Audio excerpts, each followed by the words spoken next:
Bon, je fais un petit coucou avant de commencer. Je fais un petit coucou au Tourangeau parce que je suis de Tours, pays de Rabelais. Est-ce qu'il y a des Tourangeaux? Vous comprenez Le pourquoi chat. Raz, il adore la bouffe? Ça Il a 50% de Tourangeau du pays de Rabelais. Puis un coucou au Châtel-Rodet aussi. On dit Châtel-Rodet? Ouais. Il y en a. Je sais qu'il y en a. Et un petit coucou, même si ça ne plaît pas, à mon fils adoptif. Tu nous manques. Bisous. Mais du coup, quand? Oui, bah ça va, on parle tout le temps de Ouais, quand. mais ça, c'est bon. Ça. Les Vikings, c'est bon, les Vikings. On n'en peut plus. Mais en fait, moi j'hésite. Est-ce qu'on commence sans Cassandre au pire? Oui. Cassandre, il n'a pas compris. Il me dit c'était bien avec Jean-Louis. Oui, oh bah, il n'est pas encore réveillé. On vient de commencer. Hein. Donc on prend la suite de quand on buvait le Margot, quoi, en fait. Suite à la réquisition ouvrière. Exactement.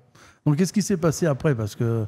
Attends, mais il faut résumer parce qu'il y a des gens, je pense, qui n'ont pas vu, notre première, qui n'ont pas vu le premier stream. Comment réussir. Attends, parce qu'il faut résumer 3 heures.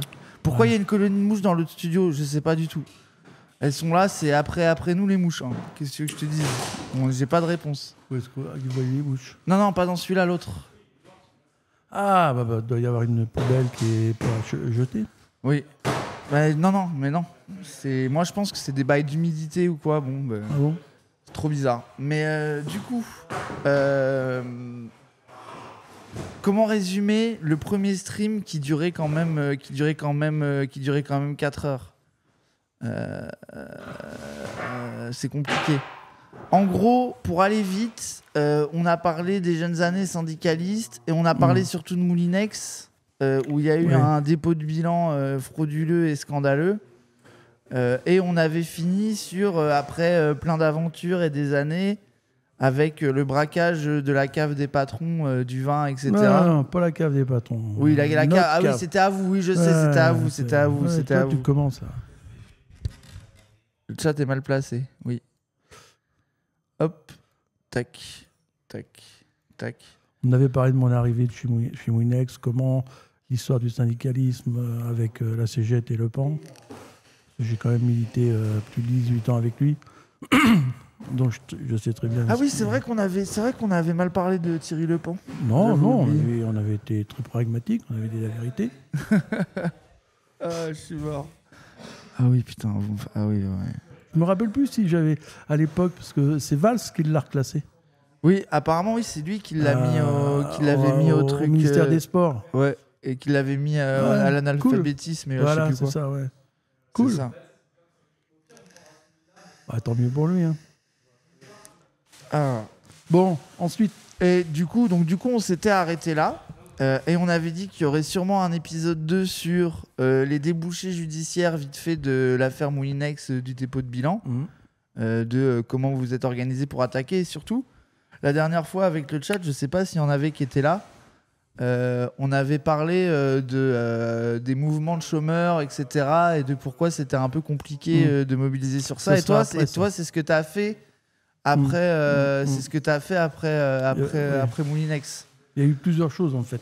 Donc, à l'affaire, donc le fameux 23 novembre, c'était le jour de la signature du fin de conflit. Et donc, les syndicalistes, on était quand même 250 sur le groupe Moulinex, on a été licenciés qu'au bout d'un an. Alors, je vais faire très vite. En fait, au mois d'avril 2002, je ne sais pas si vous vous rappelez, quand Jospin a brillamment échoué pour le deuxième tour. Parce que vous pleurez aujourd'hui sur la gauche, les gens. À une époque c'était Jospin. Hein. Et c'était... bah oui, à l'époque, là, il avait dit, pour Michelin notamment, l'État ne peut pas tout. Bah oui, il a compris sa douleur. Et donc, nous, dans ce cas, on avait Guigou comme ministre du Travail. Et c'était elle qui pouvait donner l'autorisation aux administrateurs judiciaires de nous licencier. Et quand les administrateurs judiciaires ont demandé à Guigou l'accord de nous licencier, c'était juste avant les élections des présidentielles. Et Guigou a dit aux administrateurs, vous n'allez pas venir m'emmerder, je donne que j'accepte de licencier 250 salariés protégés du groupe Moulinex. Donc, ils n'ont rien dit. Bon, résultat, Jospin n'a pas été deuxième tour. Attends, donc, tu relis les... Ben, Jospin, parce que pour les gens qui n'étaient pas là, Jospin, il n'a pas été au deuxième tour exactement pour des trucs comme ça, quoi. Bah, genre, c'était le truc de premier tour, je sais pas, une campagne socialiste. Oui. L'État ne peut pas tout. Nous, il s'est foutu de nous. Enfin bon, ça c'est pas grave, on va passer assez vite. Même le bilan Jospin, le bilan de la cohabitation, privatisation et tout, quoi. Donc il se ramasse une gamelle, la droite arrive. Donc les administrateurs judiciaires refont une demande de licenciement des salariés protégés. Parce que jusqu'ici, vous n'aviez pas sauté. Non. Parce que l'inspection du travail l'a refusé, et ça a été refusé à chaque niveau parce qu'il n'y avait aucune proposition de reclassement. Donc là, il recommence la procédure. Alors, l'inspection du travail refuse. Donc ça finit au ministre. À l'époque, c'était, depuis l'arrivée de la droite, Fillon. Oh putain. Ah, c'était Fillon qui était au travail ? Oui. Oh, donc Fillon accepte notre licenciement. Bien évidemment. Étonnant. Et donc, en fait, on est resté 1 an de plus. Le fait de rester 1 an de plus, en ce qui me concerne, les copains de mon syndicat, on a dit, on n'est pas licencié, donc on va mettre en place une structure pour la défense des intérêts collectifs des salariés de Moulinex. Alors, parce que je sais que ça va poser la question dans le chat, quel syndicat ? C'était un syndicat indépendant. Voilà, j'ai été 20 ans à la CFDT. Je représentais le groupe Moulinex au niveau de l'Europe, etc., au niveau de la CFDT. J'ai mis un peu le bazar pour des questions de financement. Et j'ai eu des gros désaccords avec Nicole Notat, oui, bon. que j'ai appelé, moi, la tsarine. Donc voilà, et à un moment donné, ce qui devait arriver arriva. Toute la CFDT est partie et on a créé un syndicat indépendant qui s'appelait SIDIS, Syndicat de défense des intérêts des salariés. Oui, parce que vous vous êtes fait sauter de la CFDT, quoi. Oui, on les a aidés. C'était plus possible, la collaboration n'était plus possible. Non, puis ça va 5 minutes. Hein. Et par contre, je ne remets pas en cause les militants CFDT qui aujourd'hui restent dans la défense des salariés.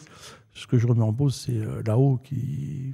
Ouais, bah après, Attends, non, t'es trop gentil. Attends, les gens qui sont encore à la CFDT, papa, arrête. Non, mais dans les boîtes, ça, c'est comme Mélenchon, c'est pareil. Allez. C'est comme Mélenchon, 30 ans de PS, ça laisse des traces. Hein. Non, il y a des militants CFDT qui sont en désaccord avec ce qui se passe là-haut. Après, vous allez me dire, oui, il y a les congrès, il y a tout ça. Mais bon, après, on va pas raconter l'histoire, j'en aurais à dire. Mais bon, c'est des enfoirés, de toute façon. Et donc, on crée Apikemix. Qui est en fait une structure pour regrouper les adhérents. Et on a commencé à réfléchir. On est en dépôt de bilan, cessation des paiements. Il n'y avait plus rien. Jospin, avant de sauter, avait nommé un Michel Bove comme délégué interministériel pour suivre le dossier de Moulinex. C'est lui qui avait fait les ACH au Havre. En fait, il faisait toutes les fermetures. Donc, Michel Bove, DRH à Unimétal, trotskiste au départ, quand il était jeune. Mais il y a beaucoup de trotskistes qui tournent mal, à part Mélenchon. Non, mais c'est vrai. En plus, c'est ça que je ne comprends pas. Comment ça se fait qu'il n'y a que Mélenchon qui n'a pas vrillé ? Et il y a ce... Attends, Drey, il a vrillé. Jospin, il a vrillé. Cambadélis. Il n'y a que Jospin. Il n'y a que Mélenchon. Non, parce que tu as aussi les Troscards qui sont restés dans le bordel toute leur vie, que personne ne connaît. Bon. Donc, Michel Bove, trotskiste. Alors après, Fabusien. Ouais. Donc, me nommer pour redynamiser le groupe Moulinex. Donc je vais passer très vite. Hein. Je te connais très vite. Lance. Donc, on était en cessation des paiements. Les gens avaient quitté leur boulot, etc. Et on se dit... il y a une faille. Il y a une faille dans leur truc. Parce que vous réfléchissez judiciairement, là. Là, vous êtes dans une étape où vous dites on est baisé, voilà, on va sauter. Quand le dépôt de bilan est déposé, cessation des paiements, il a été déposé à Nanterre, j'y étais, avec le PDG de l'époque, parce que c'est la loi. Le PDG doit être accompagné des membres du comité central d'entreprise. Donc on dépose avec lui. Et avec les copains de SIDIS, on se dit, il nous faut un avocat, mais pas un avocat de droit du travail. Parce que les mecs, ils Ils comprenaient rien. Ils ne connaissent que dalle. Il faut qu'on trouve un avocat en droit des affaires. Donc, vous êtes allé trouver un mec de droite pour baiser des mecs de droite, quoi. Vous vous êtes dit les gauchistes de droit du travail. Oui. Et donc, en plus, spécialiste en droit américain, c'est marrant parce que ça nous a servi après. Donc, Fabrice, je ne me donne que son prénom. Et donc, on rencontre Fabrice, on lui explique. Donc, il commence à faire des courriers aux administrateurs judiciaires, à Jospin, à tout le monde, en disant que Bassilis demandait à ce que le dépôt de bilan soit ramené 6 mois avant la date qui avait été déposée, pour vérifier s'il n'y avait pas eu des malversations dans les 6 mois. Sauf que ce qui s'est passé, c'est qu'en comité central, les administrateurs judiciaires ont commencé à parler de nous, de Silis, en disant, voilà, j'ai reçu une lettre, le PAN, la CGT, qui n'avait rien fait. Ah, la CGT, parce qu'ils adorent la CGT dans le chat. Voilà. Donc, il n'avait rien fait. Qui n'avait rien foutu. Qui n'avait rien foutu. Et il dit, merde, putain, c'est eux qui ont raison, quoi. Donc, il vient me voir, à la fin de la réunion du comité central, à la Défense. Ah, il me dit, Jean-Louis, ça serait bien qu'on fasse quelque chose ensemble, etc. Moi, j'avais le sourire, mais ça ne se voyait pas à l'intérieur. Parce que là, attends, vous avez passé combien de temps à bosser dessus entre la lettre et le truc? Parce qu'on le moment où vous dites on va faire des moves judiciaires, on va avoir un avocat, non, mais ça, on va essayer de défendre. Ça, c'est un choix. Après, on va essayer de défendre nos droits. Ouais. C'est après que ça s'est fait. Lui, il a voulu rejoindre. Ah non, mais il me demande, ça serait bien qu'on fasse un truc ensemble. Donc moi, j'ai dit bingo. Parce que si la CGT nous rejoint, nous, Silis, qui n'étions en fait qu'un syndicat d'entreprise, on était puissants quand même, hein. On était la deuxième organisation. Je lui dis, ah oui, bien sûr, évidemment. Et donc là, on fait le branle-bas de combat, on débarque chez le proc à Nanterre sans rendez-vous, il nous engueule, il nous fait un discours sur l'économie pendant 30 minutes, mais à la fin, il nous dit, si dans 48 heures, vous me ramenez les éléments concrets pour engager une étude, une enquête préliminaire, je le fais. Et on avait tous les dossiers depuis des mois, etc. Donc on a tout ramené. Enquête préliminaire engagée, qui a duré... Parce que là, attends, parce que tu dis on avait tous les dossiers, ça veut dire qu'avec l'avocat, vous avez dû monter tout un... Non. Ah, c'est vous aviez dossiers... déjà le matériel à filer à l'avocat. Au niveau du comité central, de toutes les merdes qu'il y a eu, on avait fait faire des études, des experts, etc. Donc l'avocat... Et les merdes, c'était pour que les gens y comprennent. C'est sur quoi? C'est sur des malversations des patrons, de la gestion frauduleuse de la thune, ce genre de trucs, c'est ça?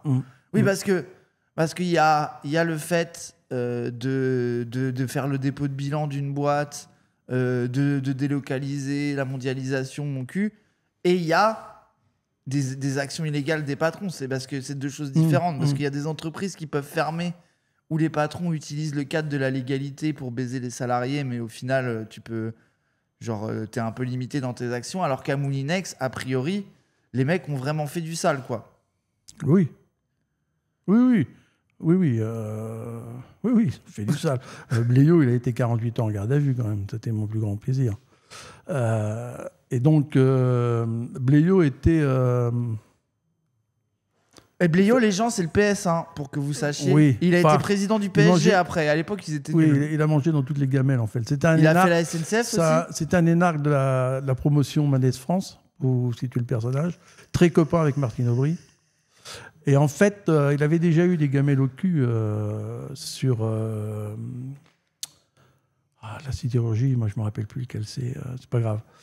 Et je ne sais pas si vous vous rappelez, les jeunes non, mais les anciens. Michel Rocard, à une époque, a modifié la loi sur le financement des partis politiques. Où il a dit, parce qu'il y avait trop de magouilles. Et donc, il avait mis une loi en place en limitant les trucs. Et Bléo avait des gamelles occultes sur des financements de partis politiques. Avec la boîte où il était, une grosse boîte, hein, la sidérurgie, mais je ne me rappelle plus laquelle c'est. Arcelor, ils disent? Non, c'est pas Arcelor, c'est pas celle-là. Enfin, c'est pas grave. C'est pas grave. Et Bléo avait des gamelles là-dessus. Parce qu'il avait financé des partis politiques. Mais il en avait financé 2.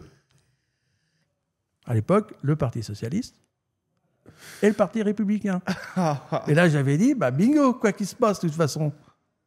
Je suis dans le bon jeu. Donc, c'est en fait Michel Rocard, en faisant sa loi sur le financement des partis politiques, qui l'a sauvé. Mais il a continué, vous inquiétez pas. C'est grave. Donc, Oui, Donc, on en est à vous donc on envoyer dépose plainte, Bléo, on arrive à le mettre en garde à vue.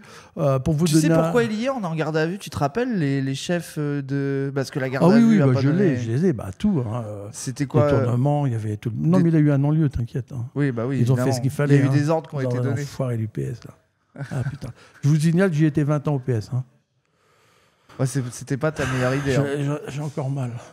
Je suis baisé. Les enfoirés. Ils sont pires que tout. Et donc, où j'en étais? T'en étais à Bléo, oui. Bléo Donc, GAV. je vais vous donner...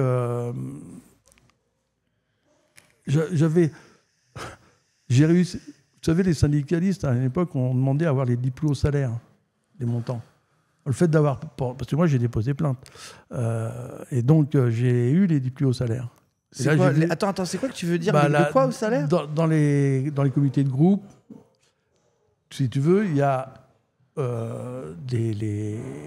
doit être communiqué au plan social, enfin au bilan social, le montant des 10 plus hauts salaires, mais il donne la masse, et puis après, il y a les catégories. Mais tu peux jamais avoir... Le max. L'intérieur. Tu as une masse. Ah, t'as la masse des salaires. Des 10 plus hauts salaires, mais tu ne sais pas qui et combien. Donc là, moi, je les ai eus. Je les ai eus. Ok. Du tout. Ce Oui, que j'avais jamais pu avoir en 20 ans de syndicalisme. C'est que tu savais quels étaient les 10 mecs qui prenaient le plus de mailles dans le bordel. Bah oui, Bléo, entre autres. Hein, c'est enfoiré. Putain. Tu te rappelles à l'année combien ça faisait en euros, non? C'était en francs? Ouais, c'était énorme. Attends, je ne voudrais pas dire de conneries, mais c'était plus, 1 million d'euros. Hein, et en plus, tu avais les salaires que de Moulinex, tu n'avais pas les salaires des holdings autour. Bon, si, tu avais tout. Il y avait tout? C'est sur le niveau du groupe. Ok. Ah oui, ok. Donc, voilà. Donc, chef d'inculpation, mis en garde à vue. Parce qu'à l'époque, les journalistes me disaient Jutan, vous arriverez. C'est une enquête préliminaire. C'est là qu'il y a le moyen le plus facile pour arrêter une enquête préliminaire. Et en fait, le capitaine de police Auréal qui m'a appelé et m'a dit on y va. Donc il y a un mec chez les flics qui a accepté d'essayer de baiser Bléo. Donc brigade financière. Moi j'y suis allé en candidat libre. Mais là c'est vraiment c'est quoi la série les gens avec la brigade financière là, avec un flic qui pue le café avec un costard pas cher. Non mais attends. Moi la première fois que j'y suis allé parce que si tu veux on avait déposé plainte au proc, donc j'y suis allé. Le PAN m'a jamais suivi. Hein. Je vais vous expliquer une petite anecdote après. Donc j'y vais. Quand je suis arrivé dans leur bureau, ils étaient 2. Il y avait 13 mètres carrés. Ouais, pour la brigade financière. C'est qu'on on est d'accord. Ce dossier-là. On est d'accord. Ils avaient le dossier Moulinex. Et qu'il y a un dossier Moulinex sur combien de salariés? 5000. Sur 5000 salariés. Partout dans le monde. Hein. 5000 salariés, ils étaient 2 dans un bureau de merde sans fenêtre. On était le premier groupe de petits électroménagers avec Seb en Europe et dans le monde. Donc vous imaginez. Oui, c'est ça. Et donc le gars, je commence à lui expliquer les choses. Mais il me dit, Monsieur Jutan, si vous me dites pas où il faut aller, je pourrais pas. Je dis, vous avez tous les. Il dit, on a trois SMI-morts, plein d'archives. Vous imaginez bien, on n'est que 2. Si vous me dites pas où il faut aller, c'est mort. On pourra jamais. Donc on leur a dit où il fallait aller. Donc ils y sont allés. Hein. On a trouvé des choses intéressantes. Je les ai toujours d'ailleurs les enquêtes. Et donc. Et d'ailleurs, là, pour la petite histoire, pour Le Pan, qui est le grand défenseur des droits... Le Pan, les gens... Attends, je redis. Hein, le Pan, pour les gens qui ne savent pas... Qui a presque été secrétaire général de la CGT. Il a réussi à faire l'exploit d'être élu secrétaire général de la CGT après Thibault. Oui. Il a réussi à tenir 3 mois parce qu'il a claqué des milliers d'euros dans un bureau. Non, il a voulu. Il a pas eu le temps. Il n'a pas eu le temps. Ouais. Il a voulu claquer je ne sais pas combien de milliers d'euros pour refaire son bureau. Ouais, parce que ils ont dit, ouais, bon, vas-y. Il faisait pareil chez Moulinex. On le fait sauter. Quand il m'a remplacé au comité central, il a fait des trucs. Enfin bon, c'est pas grave. Après c'est pas mal. Lui, c'est Le Pan. Grâce à la CGT, il est allé à l'enterrement de Marché en Mercedes quand même. Oui, c'est vrai. Il avait une belle vie, c'est bien. Et qu'est-ce que je voulais dire? Donc, Auréal, donc le capitaine de police de la brigade financière, moi j'y suis allé 4 fois. Parce qu'au bout de 2-3 heures, je comprends qu'il y a des gens qui avouent. Hein, parce qu'ils vous interrogent, hop, et on annote. On signe à chaque fois, et ça dure. Et donc je partais. Et il me dit, ouais, mais vous allez revenir. Oui, je vous inquiète pas, je reviendrai. Et au bout de 4 fois, donc moi j'avais fini, il me dit, mais ça fait plusieurs fois que je convoque Le Pan. Il vient pas. J'ai commencé, il vient pas, parce qu'il avait déposé plainte avec moi. J'ai dit, attendez, je m'en occupe. Donc réunion à l'union locale de la CGT. Bon, pour autre chose, hein, je me rappelle, c'était pour le dossier Moulinex, hein, évidemment, mais... Puis à la fin, je le chope, je lui dis, Thierry, il va falloir que tu fasses quelque chose, là, parce que l'Oréal m'a dit que tu ne venais pas à ces convocations. Donc c'est simple. Tu peux ne pas y aller. Mais prochaine Assemblée Générale des salariés, je vais les informer que tu ne veux pas y aller. Et puis je vais le lire à la presse aussi. Alors Thierry me dit, attends, je m'en occupe. Il s'en va. Il revient un quart d'heure après, il me dit, bon, c'est bon, j'y vais. C'était au mois de juillet, je me rappelle. J'y vais au mois de juillet, j'ai rendez-vous avec L'Oréal. Donc il est allé. J'ai vu son dépôt. Ce qu'il a déposé. Un mauvais tract. Il n'y avait rien. Un mauvais tract. Et donc, il m'a dit, ouais, mais pourquoi il ne l'a pas fait? Mais j'en sais rien, moi, pourquoi il ne l'a pas fait. En fait, allez lui demander. Je ne comprends pas s'il a moyen de faire sauter un patron et de faire du fric. Je ne comprends pas son intérêt. Mais non. Pour toi, ta théorie, c'est franc-mac un peu, c'est ça? Bah, c'est un franc-maçon. Oui, je sais que c'est un armé. Avec Bléau. Oui, donc toi, ta théorie... C'est pas une théorie, c'est une conviction. La journaliste... la journaliste... Le niveau de complotisme la journaliste d'un coup. Ah ouais, mais... Et tu sais de quoi je vais parler? La journaliste qui a écrit le bouquin « Les 20 ans de la CGT », qui était amie avec... Qui tu sais? Ok. Oui. Tu vois de qui je parle? Oui. C'est elle qui me l'a fait rencontrer. Et donc, je l'ai rencontrée une journée. Et donc, à un moment donné, elle me dit, Monsieur Juton, elle est venue à Caen. Hein. Donc, elle m'a parlé du pourquoi, du comment de Le Pen, et qu'il soutenait Soubi, par exemple, qui était le conseiller social à Bléau. Et, Le Pen était soutenu par Soubi pour être élu au truc européen. Non. Comment ça s'appelle? Je fatigue. Une commission nationale où tous les syndicats sont représentés. Et donc, et elle me dit, il faudrait que tu m'emmènes à cette rue-là. Je dis, ah ouais, mais pourquoi tu veux que je t'emmène là? Bah parce que c'est là qu'il y a le siège des francs-maçons, et c'est là que Thierry va. Et il s'en est toujours défendu. Après, la vérité, c'est que... Non, mais franc-maçon, à une époque, je peux comprendre, mais aujourd'hui, c'est une agglomération de magouilleurs. Bah, en fait... Les mecs, c'est un réseau, et quand il y en a un qui est dans la merde, comment je fais pour plus qu'il soit dans la merde? Alors que c'est pas ça, au départ, la franc-maçonnerie. Aujourd'hui, je parle. Hein. Les gens, surtout, ils ont l'image du truc où les gens, ils sont en robe et ils se mettent d'accord dans une cérémonie, alors que c'est juste une communion d'intérêts politiques, quoi. C'est juste des gens... c'est au-delà de ça, maintenant. Ils pourraient ne pas être... Ils défendent des intérêts personnels. Oui, c'est ça. Ça a dévié complètement. C'est ce que je dis, c'est ça. Mais ils pourraient ne pas avoir. C'est juste que c'est rigolo de dire c'est des francs-maçons parce que voilà. Mais ils pourraient ne pas être francs-maçons. C'est juste des gens qui sont copains, quoi, et qui se défendent les uns les autres, quoi. Oui, mais c'est un réseau qui est. Les gens s'imaginent un West mais c'est un Rotary Club. Oui, c'est ça. Mais mais en fait, c'est moins rigolo que l'image capuche dans une crypte en train de faire des trucs, alors que c'est juste des gens qui se connaissent et ils se mettent d'accord pour des bails, quoi. Oui, c'est un Rotary Club avec un lore, c'est ça, exactement. Oui, exactement. Ça, ouais. C'est plus complet. On va pas faire un cours sur la franc-maçonnerie. Mais bon. Mais globalement, de toute façon, c'est juste pour dire que être à la cégette empêche pas d'être un traître et de sucer des patrons. Non, j'ai pas dit ça. Moi, si Le Pen a réussi à duper des gens de la cégette, il est très fort. Basta. Je dis que ça. Moi, je dis pas que la cégette magouille. J'ai dit que Le Pen a su se démerder. Tu vas avoir du mal à les convaincre ici sur la direction de la cégette. Je m'en fous. J'ai toujours dit, vous savez, j'ai toujours dit que face à un patron con, il faut une CGT. Donc après, vous en faites ce que vous voulez. Oui, c'est que quand faut foutre la merde, il faut la cégette. Bah oui. Mais quand faut travailler, c'est plus...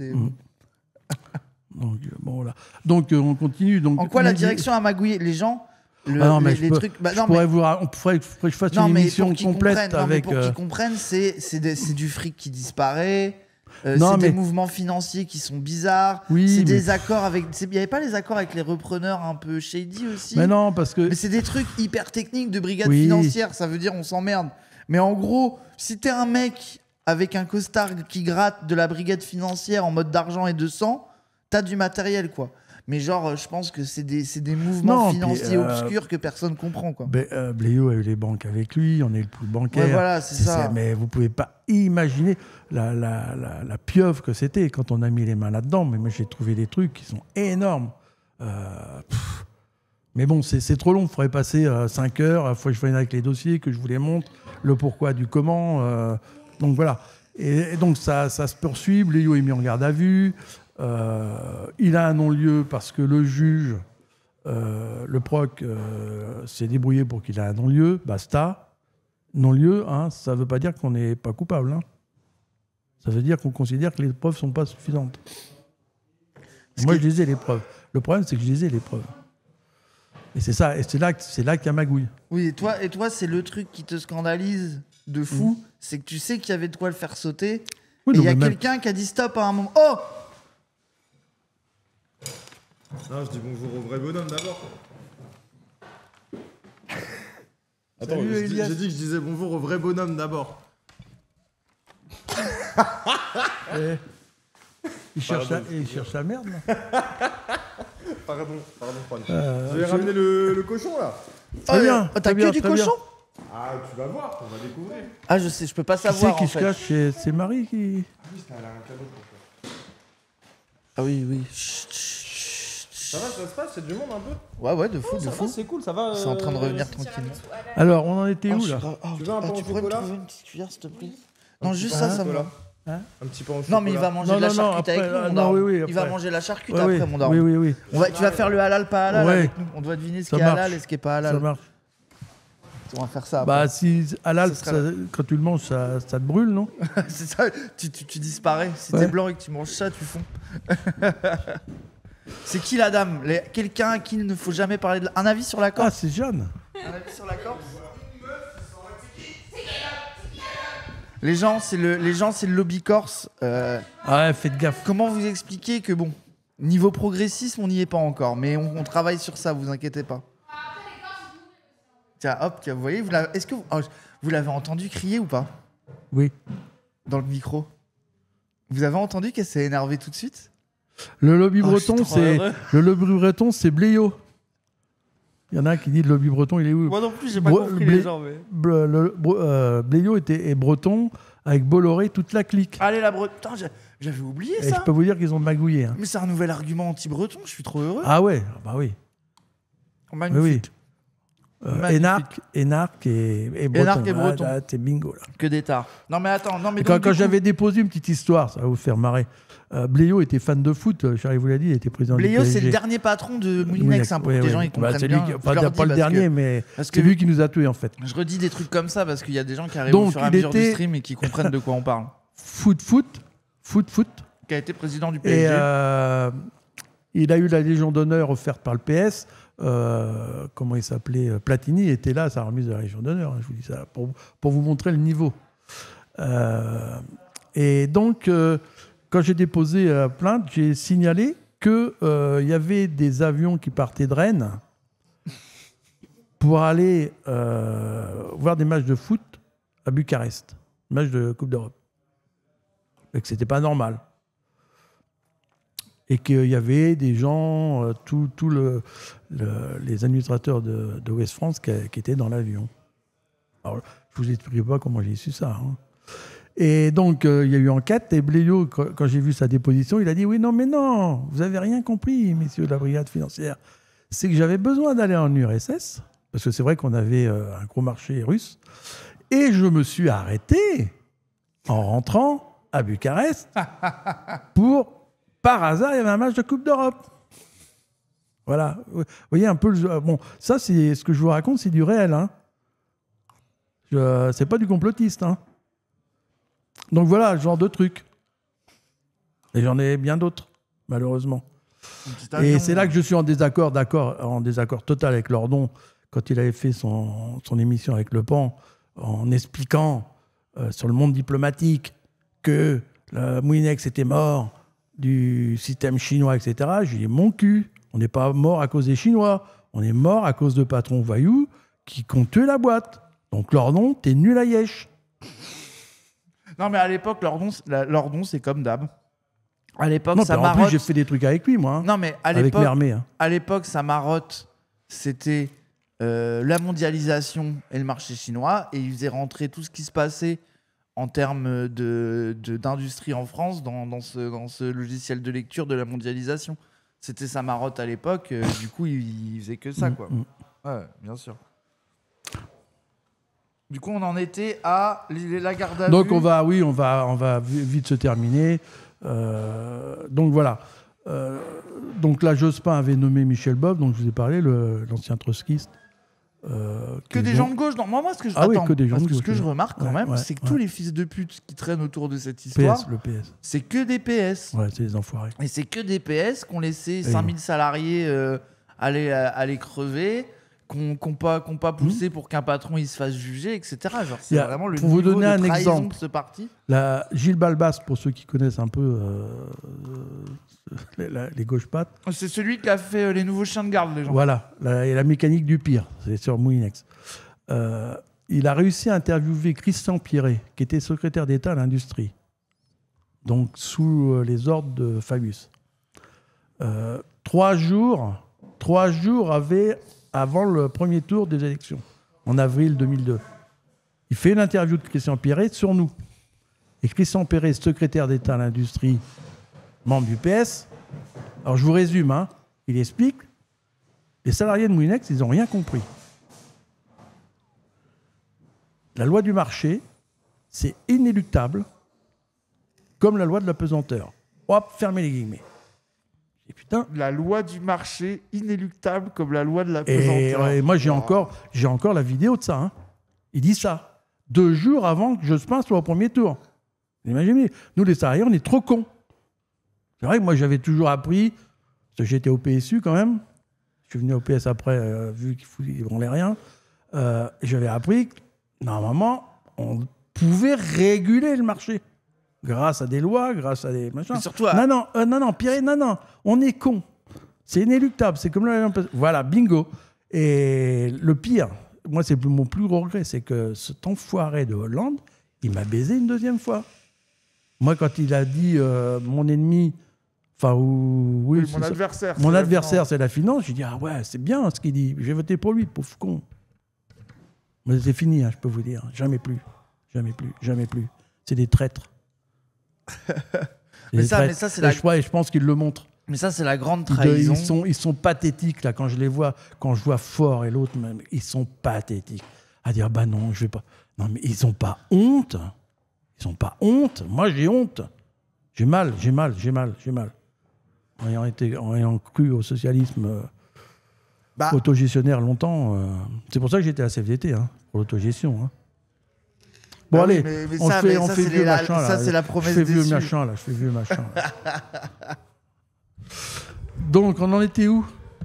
Oui, donc, on est en dépossession des paiements, c'est ça. Et là, j'envoie un message. J'ai envoyé un message au Jean-Michel procureur et au Jean-Michel juge, là, qui, notamment, j'ai entendu des choses, ouais, de toute façon, ça sert à rien d'aller en justice, parce que de toute façon, on ne gagnera pas, et nanana, et nanana. Il y a de ça, il y a 1 mois et demi, 2 mois que j'ai entendu ça. Ça sert à rien d'aller, les Jean-Michel juge, Jean-procureur. Ben, moi, j'ai eu la même chose. Mais je vais vous expliquer pourquoi il faut y aller en justice. Même si on pense qu'on va perdre. Parce qu'on n'a pas la réponse de toute façon quand on n'a pas déposé plainte. Donc, dépôt de bilan, il n'y a plus rien, tout est fini, et on dit, on envoie 8 nanas. C'était que des nanas, parce qu'il y avait 65% de filles salariées dans le groupe. Au prud'homme, pour... Attends, au début 8, c'est ça? Oui, on a... Première salle. Allez, on n'est pas bête pour voir ce que ça donne. Donc, on en a ensuite pour non...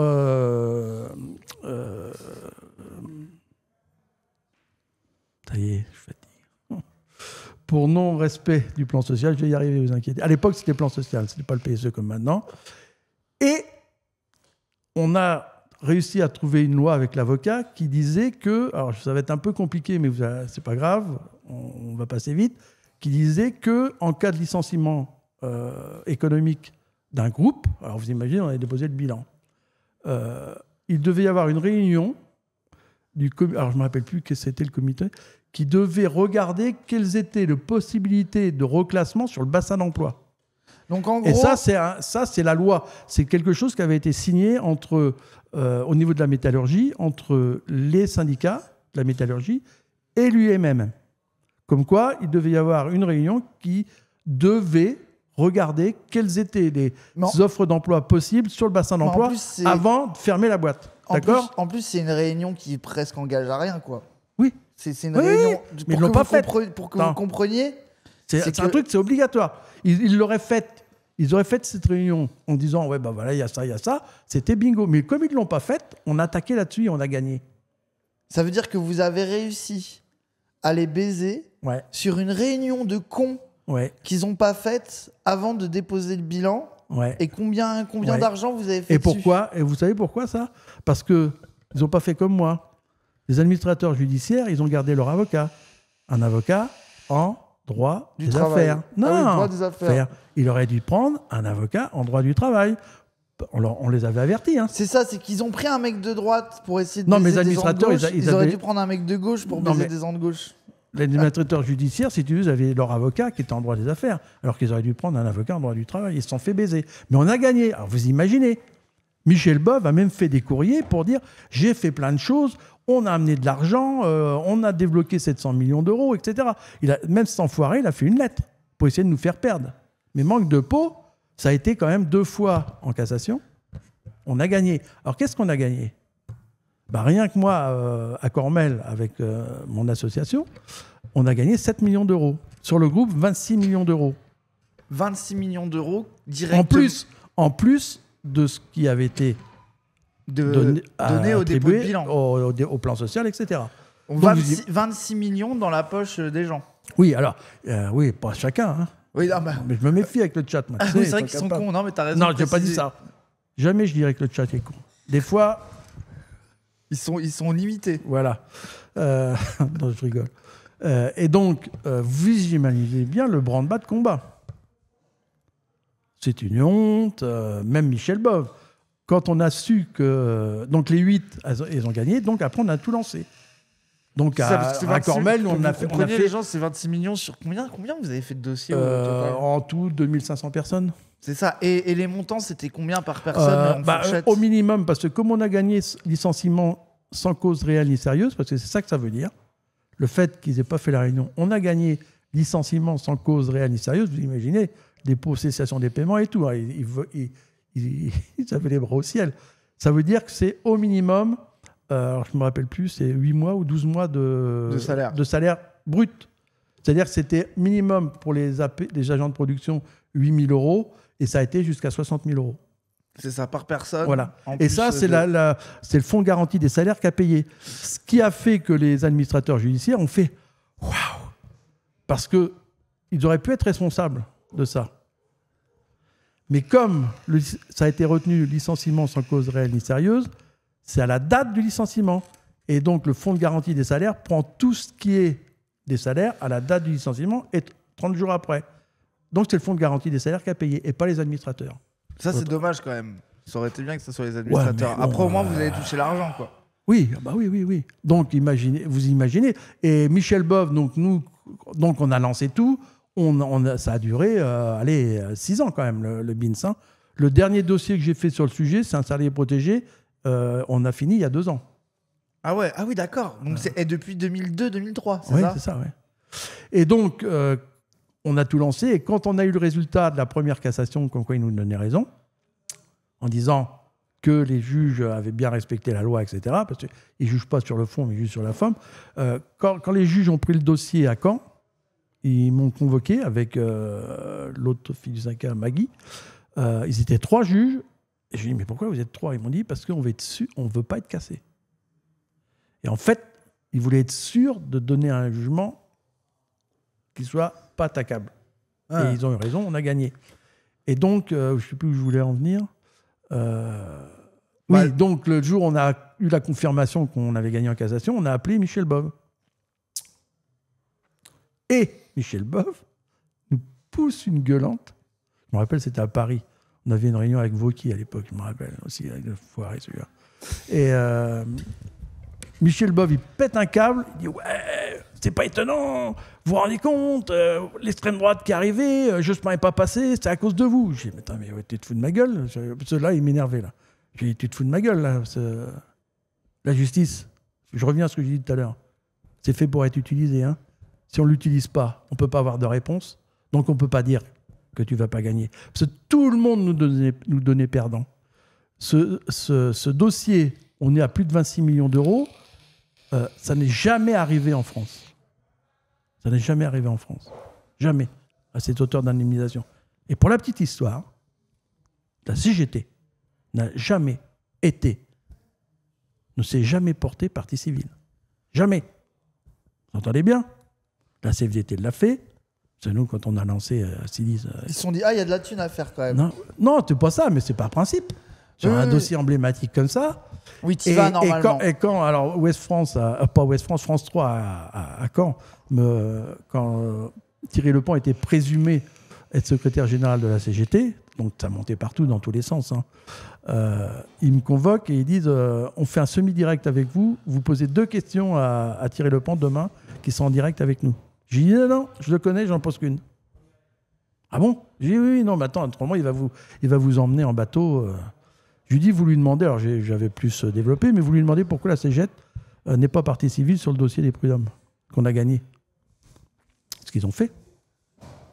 Donc, il pose la question, Thierry ne répond pas, le mec, il revient à la charge, et je vous le donne en mine. Il dit, j'ai tourné la page.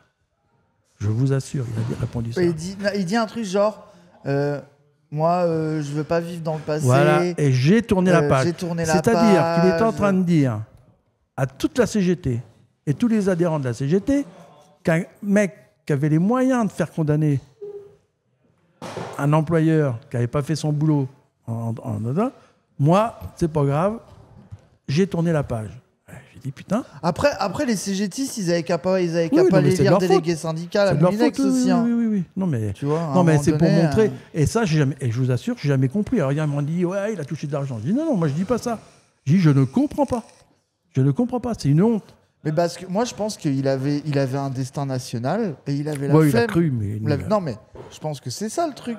C'est que c'est juste qu'il s'est dit que lui, il avait des moves à jouer au national, que ça soit à la CGT ou ailleurs. Il n'avait pas envie de se casser le cul avec. Je pense que c'est même pas du truc de bizarre, d'argent ou de machin. Si tu veux... C'est juste que le gars s'en battait les couilles, il voulait faire autre chose. Puis il aimait les honneurs. Chez Moulinex, c'était pareil. Moi, c'est grâce à Thibaut qu'il est arrivé. Hein, parce que comme Thibaut, si tu veux, celui qui devait le remplacer, il a eu le mec de chez Renault. Il a eu le malheur de dire qu'il était d'accord avec le fond sur la politique de la CGT, mais qu'il était en désaccord total avec son fonctionnement. Et là, Thibaut a pété un câble. Et là, il a dit que ça ne sera pas lui le futur secrétaire. Et donc, c'est là qu'ils ont nommé une nana qui a été contredite par la commission exécutive, parce qu'elle n'avait jamais rien foutu.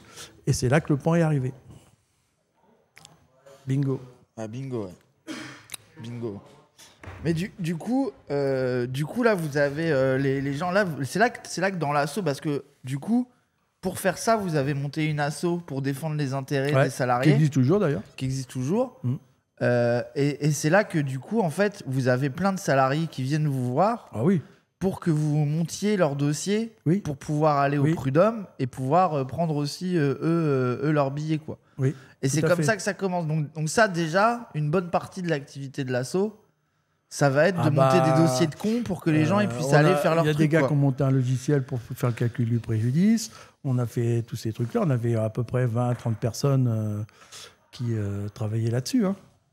Parce nous, rien qu'à Cormel, on a déposé 765 ou 767 dossiers, vous imaginez, à faire en 3 exemplaires, parce que sachant que les prud'hommes, c'est une action individuelle, c'est pas une action collective. Oui, parce que l'avocat que j'avais choisi, je peux vous dire, il était content. Et ça fait bingo, hein, il touchait 10%. Chaque dossier, il s'en mettait. En fait, celui qui a gagné du fric dans l'affaire, c'est lui, il a fait le million, quoi. Les salariés, ils ont entre 8 et 20 K, et lui, il a fait le million. Oui. Dommage. Non, mais bon. Ça fait partie du rôle. Ouais, et donc, ça, oui. Donc, évidemment qu'il y a des gens. Donc, il y a des gens qui avaient adhéré. Parce que c'est la douille. Attends, parce que ça, pour moi, je trouve, c'est de la folie. Les gens, ça veut dire que ils ont beau savoir que tous les salariés sont concernés par le licenciement sans cause réelle ni sérieuse, les salariés sont quand même obligés de passer un par un. Ça veut dire que tu n'as même pas un truc de dire, bon, là, il y a eu 20 cas. 30 cas, 50 personnes en tout cas qui sont validées, à un moment donné, tu peux avoir une procédure simplifiée parce qu'on sait qu'ils sont tous concernés. Tu es obligé de refaire la demande, de remonter tout le dossier systématiquement, etc. Et il y a plein de gens, si vous n'aviez pas monté l'assaut pour leur faire les dossiers, les gens, ils n'y seraient pas allés. Bah non. Ils n'auraient même pas pu le faire. Quoi. Non, mais c'est là aussi où tu dois t'organiser pour pouvoir amener en justice des gens...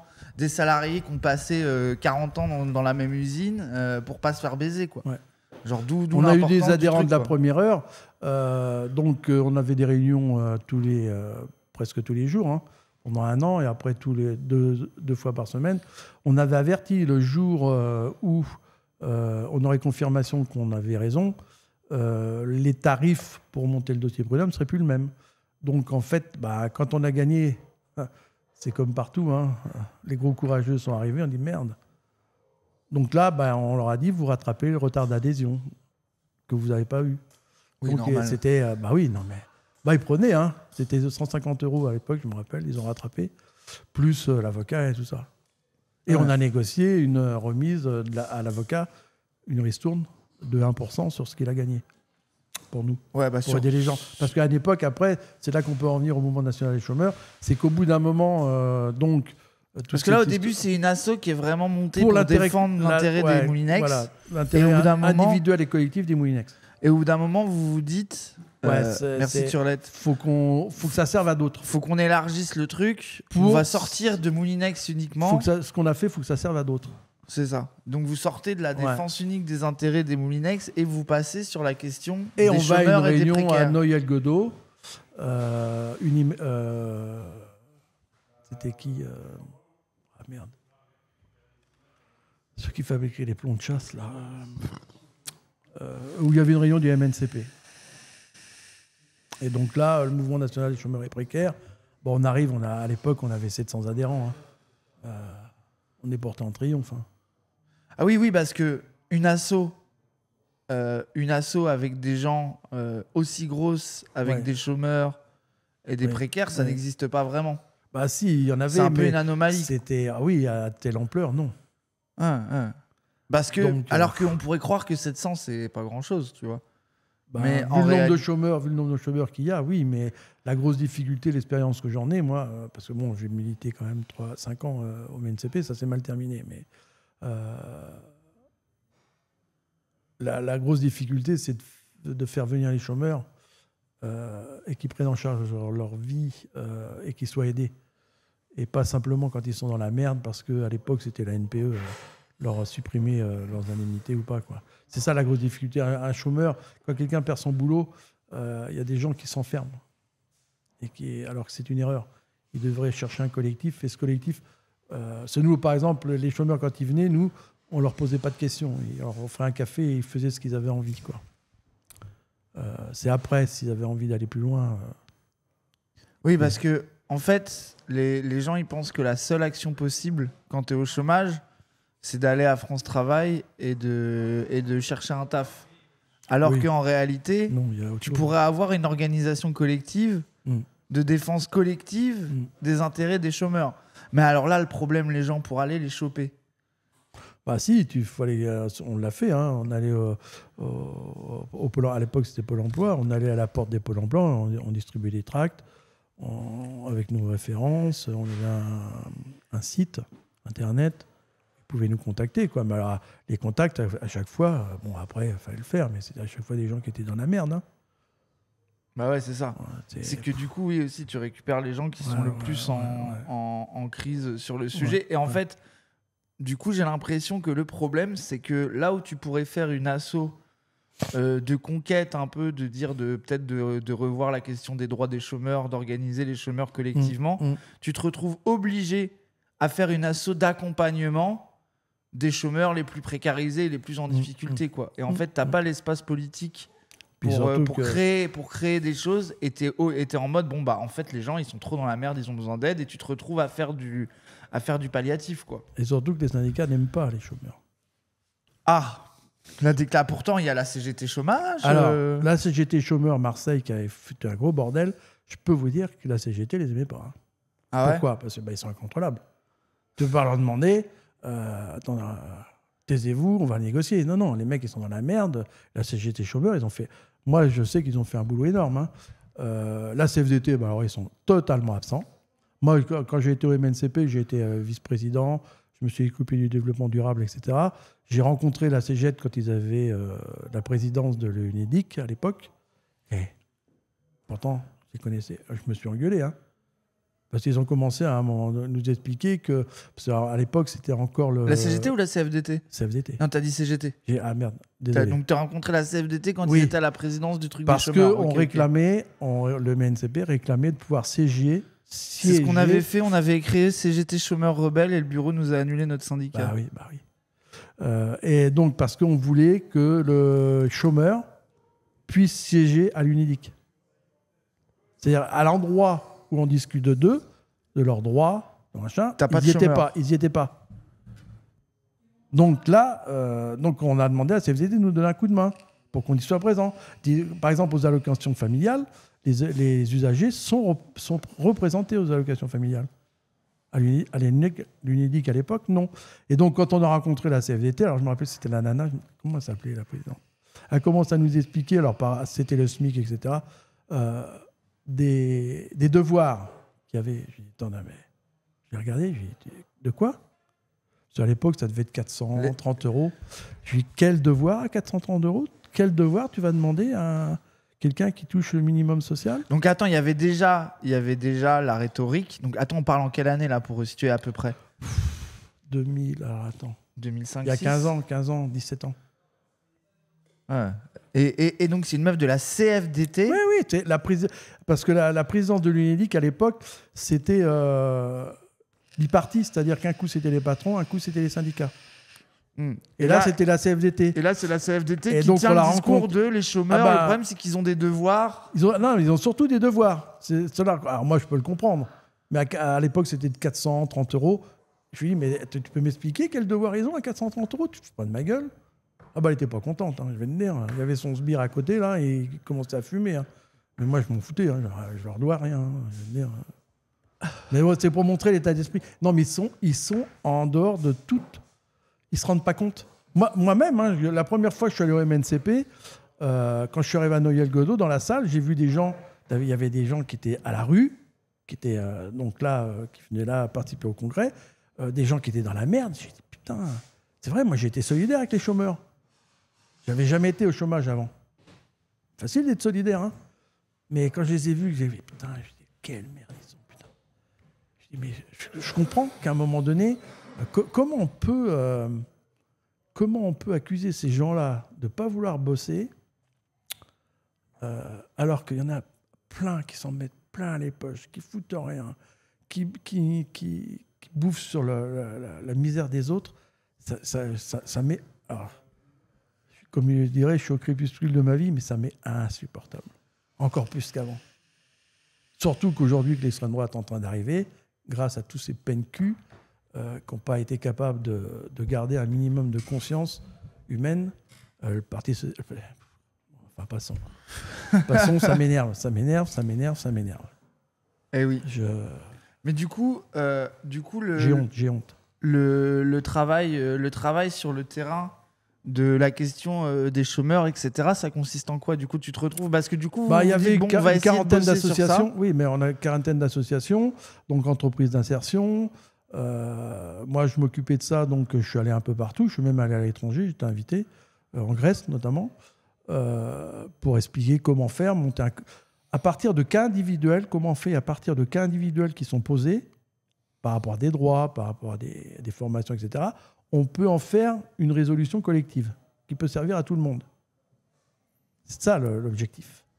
Et donc, il y avait plein de choses, des boîtes d'insertion. Par exemple, je me souviens à Motoban, j'y étais allé, une boîte d'insertion qui récupérait parce que sur Motoban, Tarbes, il y a beaucoup de haras et ils récupéraient le pain pour faire un aliment pour les chevaux.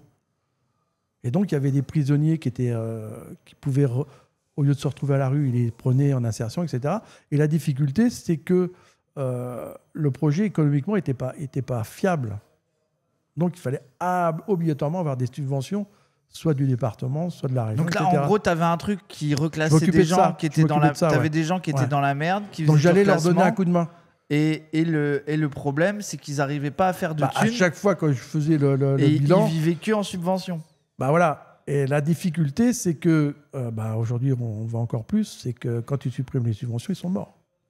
Et donc, arriver à convaincre des décideurs politiques que c'est quand même mieux d'avoir des gens qu'on occupe, qu'on finance, que de donner un RSA. À l'époque, c'était pas ça. C'est d'avoir une activité rémunérée, redonner la possibilité de se lever pour aller au boulot, etc. Alors, je sais qu'il y en a qui apprécient pas trop, mais c'est comme ça. Ils comprennent pas. Non, mais ils font que des... T'occupes pas des gauche-pattes qui n'ont jamais travaillé, c'est pas grave. Ouais. Mais après, on a le droit de pas travailler. Hein. Moi, ça me gêne pas. Hein. Non, mais là surtout, on parle de gens qui rejoignent des assos pour travailler sur le fait qu'ils sont au chômage. Tu vois, genre, c'est pas En fait, pour moi, c'est là aussi où il y a une grande différence, c'est que si tu as le gouvernement qui va chercher quelqu'un de force pour aller le mettre dans un taf, c'est pas la même démarche que quelqu'un qui va à une asso, qui se met dans un collectif parce qu'il veut aller voir des gens qui vont l'accompagner pour ses droits ou qui vont lui donner des solutions pour taffer, etc. C'est que, en fait, pour moi, c'est pour ça que, et que, à la limite, on en revient à la question de est-ce que l'État doit forcer ou est-ce que l'État doit pas plutôt permettre de donner de la thune, de bon fonctionnement à des gens qui feraient ça, quoi. Là, genre, mais bon, là, on rêve, là. Perdre son taf, c'est la mort sociale. Non, mais après, c'est le truc que les gens... les gens ne croient pas qu'il y ait une injonction. Oui, il faut relativiser là. Pour vous donner un exemple, par exemple, nous, on avait quand même pas mal de filles qui avaient perdu leur job, qui avaient une expérience professionnelle, monter des micro-ondes, etc. C'est pas quelque chose que vous faites comme ça. Hein. Ça donne une expérience professionnelle, donc vous êtes adaptable, sans problème. Et donc, il y avait le syndicat des hôteliers à Caen, qui on bossait avec la NPE. Merci, qui levait les bras au ciel parce qu'ils n'arrivaient à trouver personne. Je dis à Maggie, toi qui sais Maggie, je lui dis viens, on y va, on les rencontre. On leur dit nous, on a des nanas. Sur les syndicats des hôteliers, vous voulez des nanas pour faire femme de chambre. D'accord ? Nous, des nanas, on peut vous mettre en contact, on les a chez nous, elles sont adhérentes. D'accord, on fait le deal. Donc, paf, on envoie 6 nanas. Oh, ça a duré 2 jours. Les nanas reviennent, elles disent non, mais attends. T'inquiète. Il n'y a plus rien. Non, t'inquiète. Elles reviennent et disent attends, c'est impossible. C'est impossible. Ce qu'ils nous demandent de faire, même si on a besoin d'une adaptation, faut qu'on fasse 12 heures, parce qu'ils avaient un temps pour faire la chambre. Faut qu'on fasse 12 heures pour toucher le SMIC. Donc, elles l'ont envoyé chier. Donc, on est retourné vers l'hôtelier. Je dis, mais vous vous rendez compte ? Je dis, mais attendez, c'est quand même pas aux salariés de payer les tarifs que vous allez faire pas cher pour avoir des clients. Les nanas ne peuvent pas. Alors, on a fait une autre expérience aussi sur un maraîcher pour ramasser les patates. Au bout de 2 heures, le mec, il a pris les patates dans la gueule. Mais en fait, parce qu'il s'est retrouvé avec des meufs qui avaient bossé dans des collectifs à l'usine, qui étaient syndicalisés, qui étaient syndicalistes. Vous savez qu'il faut savoir dire non, quoi. C'est ça. Il faut savoir dire non. Je vous assure, le mec, il a pris les patates dans la gueule. Ah bah, ça faisait... les Moulinex, ils veulent pas bosser. Ouais, bande de cons. Bosser, oui, mais pas n'importe quelle condition. Ah oui, puis surtout, nous, on leur disait, vous ne laissez pas faire. Hein. Il est hors de question, vous laissez faire. Hein. Ça va, 5 minutes, le chantage à l'emploi, c'est bon. Hein. Les mecs, ils se gavent, c'est bon. Hein. Et oui. Donc voilà. Et du coup, ça a duré. Ça a duré quelques années. Donc moi, j'ai fait pas mal de boulot avec le MNCP sur le sujet. Hein. J'étais en charge justement de l'insertion et du développement durable. Et c'est à partir de là, d'ailleurs, que je suis allé à l'université pendant 1 an, parce que j'ai monté un projet d'entreprise qui s'appelait SEV, Solidarité, Environnement, Valorisation, Emploi. Tu sais qu'il y a un mec qui fait du fric avec ça maintenant ? Mais non, mais attends. Parce que on a vu ça dans une émission qui s'appelle Qui veut être mon associé, où il y a un mec qui vend des unités de méthanisation en conteneur montable. Et le gars a fait tellement de la merde qu'il a réussi à lever des millions d'euros. Ah bon ? Et je pense qu'il a magouillé de manière bizarre et il s'est fait prendre un redressement. Ah ouais. Et il est allé dans l'émission, etc. Moi, j'étais sur la récupération des déchets organiques et d'installer ça à côté d'une station d'épuration et qui permet de produire du méthane et ainsi de diminuer les besoins de la station d'épuration. C'est qu'au lieu de tout cramer... station d'épuration, de passer dans les fils pour enlever les graisses, toute la matière organique, récupérer en granulés. En fait, tout ça, on supprimait ça. Et donc, j'ai monté le dossier. J'ai été financé pendant 3 ans par Veolia, qui nous a versé 50 000 euros par an, parce que c'est eux qui géraient la station d'épuration à Caen. Ils ont dit, putain, c'est pas con ce qu'il veut faire. Et puis surtout, je pense qu'ils se sont dit, il faut qu'on mette la main donc, sur le truc. Je t'avais envoyé une photo pour montrer comment ça s'est terminé. Donc, j'ai fait un business plan. Hein. J'étais à l'université, j'ai eu le diplôme, j'ai fait un business plan. Donc, ça a marché. Et au niveau de Caen-la-Mer, j'ai obtenu un prix. J'ai obtenu que ça dans ma vie. Hein. Je ne sais pas si tu l'as. Attends, ça va être un peu long. Et donc, en fait, avec la station d'épuration de Caen, ils pouvaient économiser à peu près 60 millions d'euros par an avec ce système-là. Ils ne l'ont jamais monté. Non, mais là, en gros à l'époque, t'es arrivé en disant plutôt que tout le truc parte... les graisses, par exemple, ils ne pouvaient pas les traiter. Voilà. Attends. Les graisses, ils ne pouvaient pas les traiter, donc ils les envoyaient traiter sur le Havre. Donc vous imaginez bien que c'était bingo. Et surtout, moi, je me rappelle surtout que tu vendais le truc dans un cadre de réinsertion. Oui. C'est ça qui était intéressant. C'est que l'objectif, moi, c'était pour donner du boulot. C'était pour donner du boulot à des gens qui étaient en galère. Parce que moi, j'étais parti du principe. Moi, je pense que c'est ça qui fait moi, je suis persuadé que si t'avais fait mon avis, c'est que si t'avais fait le business, bande de cons. Si t'avais fait le business sans la side réinsertion, je suis sûr qu'il t'aurait fait un truc. Et donc là, j'ai eu le prix, j'ai été lauréat du concours entrepreneur de l'innovation 2007.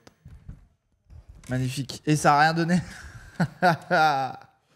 Et donc, oui, Veolia m'a financé 50 000 euros pendant 3 ans parce qu'ils avaient compris que le projet était fiable. Mais bon, moi, à l'époque, je partais du principe que les métiers de l'environnement étaient les métiers qui permettraient de créer des emplois. C'est la take de Mélenchon. Oui, mais je sais. De toute façon, c'est la take de dire à un moment donné, si vous voulez que les gens ils aient du taf, et même de pouvoir reclasser des gens. Bon, lui, c'est son take sur le nucléaire, on pourra en discuter, mais en fait, tous les gens en galère, si on fait la planification écologique, c'est là que t'as du taf à plus savoir quoi. Mais là, et que c'est la théorie. Sur ce projet-là, je me suis confronté à des ingénieurs de Caen-la-Mer qui étaient en désaccord parce qu'ils voulaient vendre autre chose. Ils voulaient vendre le tri mécano-biologique. Une arnaque, mais une arnaque. En fait, je vais vous expliquer, c'est que les déchets ménagers, les poubelles, vous savez, les poubelles grises ou vertes, je ne sais pas quoi, dans votre pays, ils les mettaient dans un rouleau, qui les brassait, qui les écarte, qui les éventrait, et l'objectif, c'était de séparer la matière organique de déchets solides, et de cette matière organique, de la méthaniser. Mais un scandale. Moi, dès le départ, je me dis, mais comment vous imaginez pouvoir récupérer de la matière organique comme ça ? Mais ça a coûté, il y en a qui l'ont fait, hein. C'était des millions d'euros d'investissement. Et il y a un jour, c'est la Chambre d'agriculture, parce qu'ils me connaissaient quand même, hein, parce que j'étais toutes les semaines à France 3 pratiquement, ils m'appellent, la Chambre d'agriculture, parce qu'il y a un gars qui venait leur proposer à Bayeux d'installer une unité de tri mécano-biologique. Tri mécanique biologique. Donc moi, je l'ai laissé faire, le mec. Et je lui ai dit, mais dans votre business plan, le coût électrique, vous l'avez pas provisionné, comment ça se fait? Bon, le mec, il a commencé à tiquer. Et puis je dis au mec de la Chambre d'agriculture, moi, j'ai qu'une chose à vous dire. Son idée, elle est très bonne, à une seule condition. C'est lui qui fait l'investissement et c'est lui qui fait la gestion. Ah, l'autre, il est devenu vert. Parce que le principe, c'était la communauté de communes qui fait l'investissement et après, il y a un gestionnaire qui vient, mais qui est payé par la commune. C'est-à-dire que les mecs, ils prennent aucun risque. Donc quand j'ai dit ça, il fait l'investissement et c'est lui qui va gérer, parce que si c'est si bien son truc, il va gagner de l'argent, ça ne va rien vous coûter. Ah bah le mec, ils ne l'ont jamais revu, je vous le dis. Le mec, il n'était pas content. Non, les mecs qui montaient une arnaque, un truc qu'ils savaient qui coûtait trop cher, qui ne marchait pas bien. Tri mécano-biologique, maintenant c'est fini parce que l'agence de l'environnement, merde, qu'ils veulent fermer là. Oui. Ah, putain. Les gens, ils vont trouver. Oui. Qui s'occupent de l'environnement en France, ils ont interdit le tri mécano-biologique. L'ADEME, voilà, c'est ça, c'est l'ADEME. Parce qu'ils ont vu que c'était de la merde. Bah, moi, j'ai été soutenu et accompagné par l'ADEME, parce qu'ils ont compris aussi, eux. Mais c'est ces mecs-là, c'est eux qui ont réussi à avoir le pactole. Bah non, parce que ça a arrêté, mais il y a des communes qui se sont fait avoir. À Saint-Lô, ils se sont fait avoir. Ouais. Et mais moi, je me rappelle, il n'y avait pas une histoire à Caen où tu avais parlé avec les Verts pour filer de la thune à ça, ils t'avaient répondu un truc de fou. Oui, les écolos, là, ouais. Ils avaient proposé, parce que moi, l'objectif, c'est... Moi, j'étais parti du principe de récupérer les déchets organiques dans les cantines. Et donc, on a fait un deal avec Veolia, au-delà de nous financer pour payer les chercheurs. Ils nous ont prêté une benne et on a organisé un tri collectif des déchets de cuisine dans une maternelle. Parce que moi, je tenais à ce que ça soit des petits gamins, parce que je savais que les profs ou les instits, ah non, on ne veut pas faire ça, ça va être trop compliqué, etc. Donc, on a créé tout un système où les gamins, quand ils avaient fini leur repas, on avait fabriqué les boîtes avec les poubelles dessous, où les gamins en maternelle triaient leurs déchets. C'est-à-dire que la matière organique dans une... Ce que font les... Aujourd'hui, dans les facs et tout ça. Ce qui est fait dans les facs, mais ce que font le personnel, du coup. Oui, ou pas. Oui, ou pas du tout. Et donc, ça a super bien marché. On a fait un film, on l'a montré, et tous les calculs qu'on avait faits sur la capacité de récupérer les déchets organiques a été validé par l'ANEM. Quand je dis validé, c'est devenu une norme. Et on l'a fait pendant 1 mois. Où les petits gamins, vous les voyiez à Cassandre.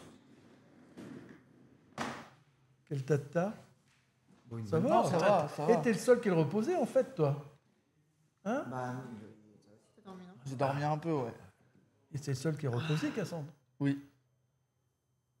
Attends. Dormir dans un vrai lit. Reparle. Bon, voilà. Ouais, je parle.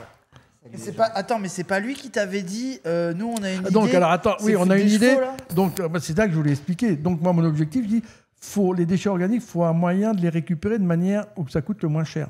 Donc les restaurants, tout ce qui est restaurants, d'entreprises, collectifs, les facs et les écoles, etc. Donc les Verts ont une grande idée. Ils ont dit on va faire une récolte avec des bennes et des chevaux. Donc des charrettes? Ouais, des charrettes. Ouais. On va mettre des charrettes. Non, mais attends, quitte à être écolo, pour récupérer les déchets organiques. Quoi. J'ai dit, mais vous êtes à l'Est, hein, ou à l'Ouest, je ne sais pas comment on dit l'expression. À l'Ouest. Non, mais j'ai dit, vous imaginez le nombre de chevaux qu'il faut là dans le camp? Ça va foutre un bordel monstre, quoi.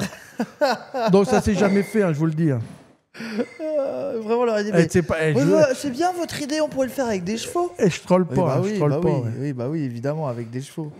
Genre, c'est une catastrophe, c'est une dinguerie. Donc voilà, et j'ai appris que... Parce qu'en plus, ils ont fait venir une nana au niveau de l'Europe et sur plusieurs dossiers, elle a dit que c'est le nôtre qui était le bon, la communauté d'Aglo, quand la mère. Elle a dit le seul dossier qui est viable, c'est le nôtre. Parce que moi, j'avais fait les analyses des déchets organiques, leur pouvoir méthanogène. J'avais tout fait. Je peux vous dire que le boulot, d'abord, l'investissement était assez conséquent pour faire les études à faire. Et c'est notre dossier qui a été retenu. Ça ne s'est jamais fait. Et Francine me disait, là, il y a 15 jours, ils ont abandonné l'idée de l'installer à la station d'épuration de Caen. Voilà, faut pas chercher à comprendre. Mais c'est là que tu vois que même si tu joues dans les règles du truc, que tu montes un truc un peu business quand même, où tu as quand même une side réinsertion, que tu essayes de jouer donc du coup dans les règles un peu qui leur plaît, quoi. Donc mi-insertion, mi-social, mais quand même un peu business et tout. Au final, ils s'en battent les couilles, ils te baissent quand même, quoi.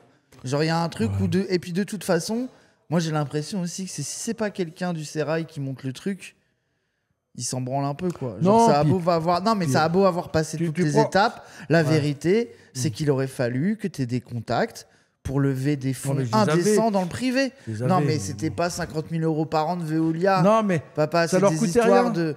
Ça leur coûtait rien. Si tu veux l'investissement, il fallait qu'ils installent une file supplémentaire pour pouvoir que la station d'épuration de Caen, au moment de l'été, quand il y a tous les vacanciers qui viennent, puisse absorber tous les eaux usées supplémentaires.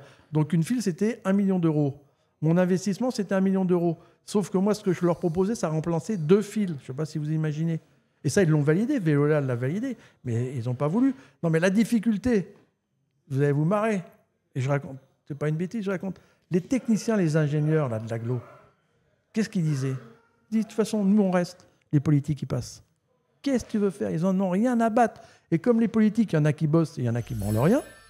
Donc, à chaque ils fois, tu dois font réexpliquer confiance le truc. totale aux techniciens. Ouais. Et les techniciens, parce que je pense qu'il y en a des bons, mais moi, c'était des pas bons qu'on avait. Mais je me rappelle de celui-là. Là. Ah, il ne m'aimait pas. Hein. Un jour, on avait une réunion avec tout le staff politique. Le titre est pas bon, mais si, je l'ai changé. Et le gars, il dit... donc, je présente mon projet. Et donc, il y avait tous les élus et tout ça. C'était l'ingénieur. Hein. Il me dit, ouais, monsieur Jutan, vous n'avez pas été mandaté. Alors, je le regarde. Ça, vous avez raison. Mais vous avez remarqué que je ne vous ai rien demandé. Oh, bah, les politiques à côté rigolaient. Oui, je venais vendre le truc pour leur dire, ça vaut le coup, quoi. Je ne venais pas leur demander de l'argent. Je venais simplement de prendre l'idée et d'être dedans pour le faire. Mais peut-être que du coup, t'aurais dû plus demander de l'argent. Moi, ça aurait été plus dans les codes. Alors que là, t'arrivais le truc de mais vous n'avez pas d'argent à perdre et tout. Ouais, mais je pense qu'ils se sont dit, bah oui. Non, mais c'est des pisses, comment on dit ? Pisses froid. Pisses froid, ouais. Les politiques. Alors, en plus, moi, à l'époque, c'était LPS, hein, c'était Lyon en plus. Moi, j'ai vraiment pas de pour avec le PS, hein, putain. Oui, bah oui. C'est pas ça courageux. Aussi, la vérité pas courageux, aussi, c'est le PS, dire, hein. PS qui traverse Philippe le Duron, truc. putain, quel... Mais putain, c'est pas... C'est ça, c'est que tu t'es retrouvé pas avec... Pas de courage, rien. Ah, ça, ils sont bons pour faire les discours. Mais là, moi, je parce que tu sais, à la limite, pas de courage pour défendre des salariés et tout machin, c'est le PS. Mais là, ce que je trouve intéressant, c'est que l'histoire, c'est quand même un truc, c'est une boîte, c'est un business, tu vois. Tu sais, tu pourrais te dire que s'il y a bien un truc sur lequel je verrais aller, enfin, moi, je sais pas si tu vois ce que je veux dire, Cassandre. S'il y a bien un truc sur lequel je verrais aller le PS, c'est un plan un peu business pour faire un truc écolo avec un peu de réinsertion, mais avec un billet à faire. Tu sais, pour moi, dans ma tête, tu sais, c'est un peu un truc PS-Core, entre guillemets, quoi. Tu vois, il y a un truc... Mais non, mais quand t'as les ingénieurs qui leur disent... c'est de la merde, non, c'est parce que le trimécanisme biologique, c'est mieux. Oui, mais là, en fait, c'est que t'as eu deux business opposés, ils ont écouté les mecs qui étaient déjà là. Oui, c'est aussi simple que ça, oui. Oui, c'est vrai. C'est une histoire de dingue, hein. C'est une histoire de fou. Hein. Oui, c'est qu'il y a une tendance générale à garder ce que tu connais déjà, quoi. Oui, c'est un instinct de conservation au final. Ouais. C'est que même dans des trucs qui pourraient être leur milieu, qui est le business, ils veulent pas y aller. Je vais passer à autre chose. Sans déconner. Vous imaginez aujourd'hui la vie se casserait s'il n'y avait pas la France Insoumise et Mélenchon ? Ah bah ça. Si on était obligé. C'est bien ta Cassandre, j'ai pissé. Ouais. Non mais sérieux. Moi je suis en colère hein, par rapport à ce qui se passe, par rapport à la Palestine par exemple, quand je vois ce qui se passe, comment ces gens-là, je parle du PS, hein, les autres, oui c'est pareil, ce qu'ils ont été capables de faire, leur hypocrisie actuelle. Putain mais ils n'ont pas honte. Moi c'est fou ça. Moi j'ai connu 68. J'avais 16 ans en 68, j'ai connu Mitterrand. Et quand je me dis, moi maintenant, putain, Mitterrand, c'est un révolutionnaire par rapport à eux, quoi. Et quand je dis ça, mais je dis, c'est une énormité que je dis. Et moi, je me suis battu contre Mitterrand. Comme quand maintenant on dit Mélenchon, c'est un révolutionnaire par rapport au PS, quoi. Bah, il n'a pas de mal, hein. Bah ouais. Non, mais le PS, c'est pas compliqué, quoi. Non, mais comment les Français peuvent s'en sortir avec des gens comme ça ? C'est pas possible. ils sont manipulés. Alors en plus, j'ai regardé ton truc, Cassandre, là, avec les. Oui, t'as vu. Je dis, bah là, voilà. Alors vous comprenez pourquoi je suis en colère là, C'était mon stream, Cassandre, on il est lisait les chiant, articles de Blast sur le PS qui va magouiller avec l'ambassade américaine. Mais moi, je suis pas étonné. Bah oui, Moscovici, c'est logique. on a parlé du MNCP. Premier. Ouais, faut en reparler aussi un peu. Sur le MNCP, au mois de décembre, ça devait être le premier samedi, je me rappelle plus, de décembre, il y avait une manif des chômeurs à Paris. Et il y avait du monde, hein, parce que ça venait de partout. Hein. On était, quand je dis il y avait du monde, ça n'avait rien à voir maintenant, mais on était bien 5000, 6000, quoi, ce qui était important. Et j'étais avec une copine du PS, très bien placée dans le PS, et on passe dans une rue, elle me dit, tiens, j'appelle Moscou, il habite là. Je la regarde, elle prend son téléphone, et qu'est-ce que je vois, mon Moscou qui se pointe à la fenêtre. Je raconte pas de conneries. Et elle lui dit, tu viens. D'après vous, il est venu? Bah non. Mais il n'est pas venu. Enfoiré. Non, mais comment voulez-vous que... Moi, je ne suis pas étonné qu'aujourd'hui, que l'extrême droite puisse se faire des choux gras sur la désespérance des gens. Bah oui. Quand tu es trahi, comment tu peux avoir confiance en ces gens-là? C'est la partie de l'article sur le référendum de 2005. Où c'est vraiment le début de l'officialisation vraiment de l'UMPS, où in fine ça va ramper devant l'ambassade américaine en préparant l'élection de 2007 là. Ils se sont pris la rouste sur le traité constitutionnel européen et ils vont ramper avec Ségolène Royal qui dit non mais regardez, vous inquiétez pas, je suis pro-américaine, j'aime bien Desperate Housewives, et après ils se demandent pourquoi les États-Unis ils ont préféré Sarkozy parce que lui il est encore plus pro-américain qu'eux, tu vois. Donc c'est Et là, moi, je suis désespéré. Hein. Je vous assure, je suis désespéré. Non. Ah non. Je vais faire mon bad mulch. Ah non, faut pas faire. C'est l'inverse. Oui, non, c'est l'inverse. C'est le dooming. Je sais, j'ai fait exprès. Dooming. Vous aimez pas, hein, qu'on se moque. Oui, c'est une catastrophe. C'est une catastrophe. Et leur congrès du PS, là, non mais ils sont pas honte. C'est fascinant. Je dirais c'est pathétique, mais quand je dis c'est pathétique, je trouve que c'est encore gentil. Ils ont cru qu'ils allaient faire un congrès, ça allait régler les lignes internes. Résultat, c'est 50-50. Oui, et puis même les gens de Boris Vallaud, parce que tu sais, c'était trois. Il y avait Faure, Maire Rossignol, Boris Vallaud. Boris Vallaud qui était le petit des deux, genre 20%, 20-40-40. Et du coup, c'est Vallaud qui va se mettre d'un côté ou de l'autre, tu vois. Et même Vallaud, ils se sont divisés 50-50 entre Maire Rossignol et Faure. Genre même, ils sont infoutus. Genre même le truc de Vallaud, il est divisé, quoi. De toutes ces expériences, moi, ce dont... après, je sais que je vais faire vieux, machin. On a tendance à... Oui, voilà ce qu'on a fait, on est content, etc. Moi, ce qui m'intéresse dans l'histoire, c'est que, en fait, ce que j'ai vécu... vous allez le vivre d'une façon ou d'une autre dans votre vie future. Donc, tout ce que vous apprenez, tout ce que vous entendez, analysez-le et dites-vous, il ne faut jamais céder, il faut toujours résister et il ne faut jamais écouter les gens qui vous donnent des conseils pour lesquels ça ne vous plaît pas. Moi, combien on dit va pas en justice, va pas en justice. Garder ton instinct. Va pas en justice, tu vas perdre. Ben oui, mais on est allé, on a gagné. Donc, et c'est vrai que si on n'y était pas allé, on n'aurait pas su. Et on a gagné. Donc, ne vous laissez jamais influencer par des gens qui sont là pour vous dire... voilà. Oui. Non, mais c'est important ce que je dis. Hein. Et après, voilà, malheureusement, le patronat français a toujours su utiliser la division des syndicats. Toujours su l'utiliser. Moi, je l'ai connu sur Moulinex, avec la CFTC, la CGC, Force ouvrière, la CGC. Ouais. Vous imaginez le syndicat des cadres. La France, on est le seul pays où la notion de cadre existe. D'après vous, pourquoi ? Parce que ça permet de... Moi, j'ai eu, quand j'étais à la CFDT, on avait des cadres qui étaient à la CFDT, je peux vous dire qu'ils se faisaient allumer.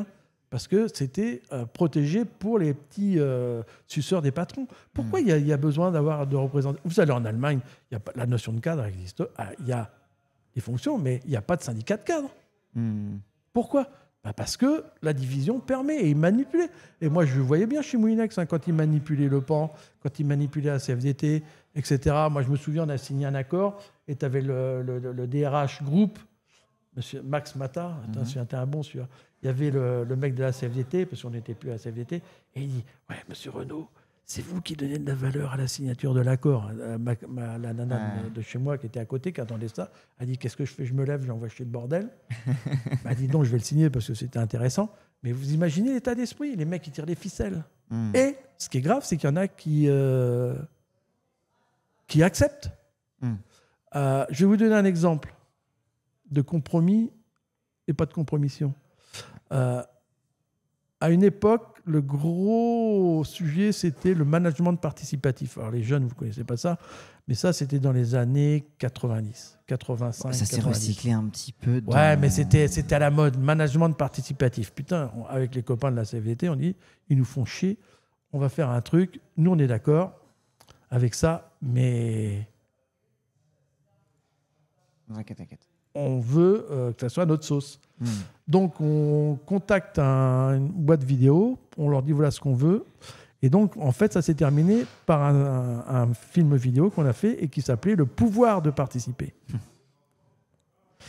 Parce que c'était nous qui voulions mener cette participation. Alors c'était sur la sécurité, pouvoir participer à la sécurité, à la qualité, parce que faire de la qualité ça garantit nos emplois, etc. Et tout ça, ça a fait que on a réussi à mettre en place un CAP. Donc vous imaginez, nous les filles, c'était des agents de production.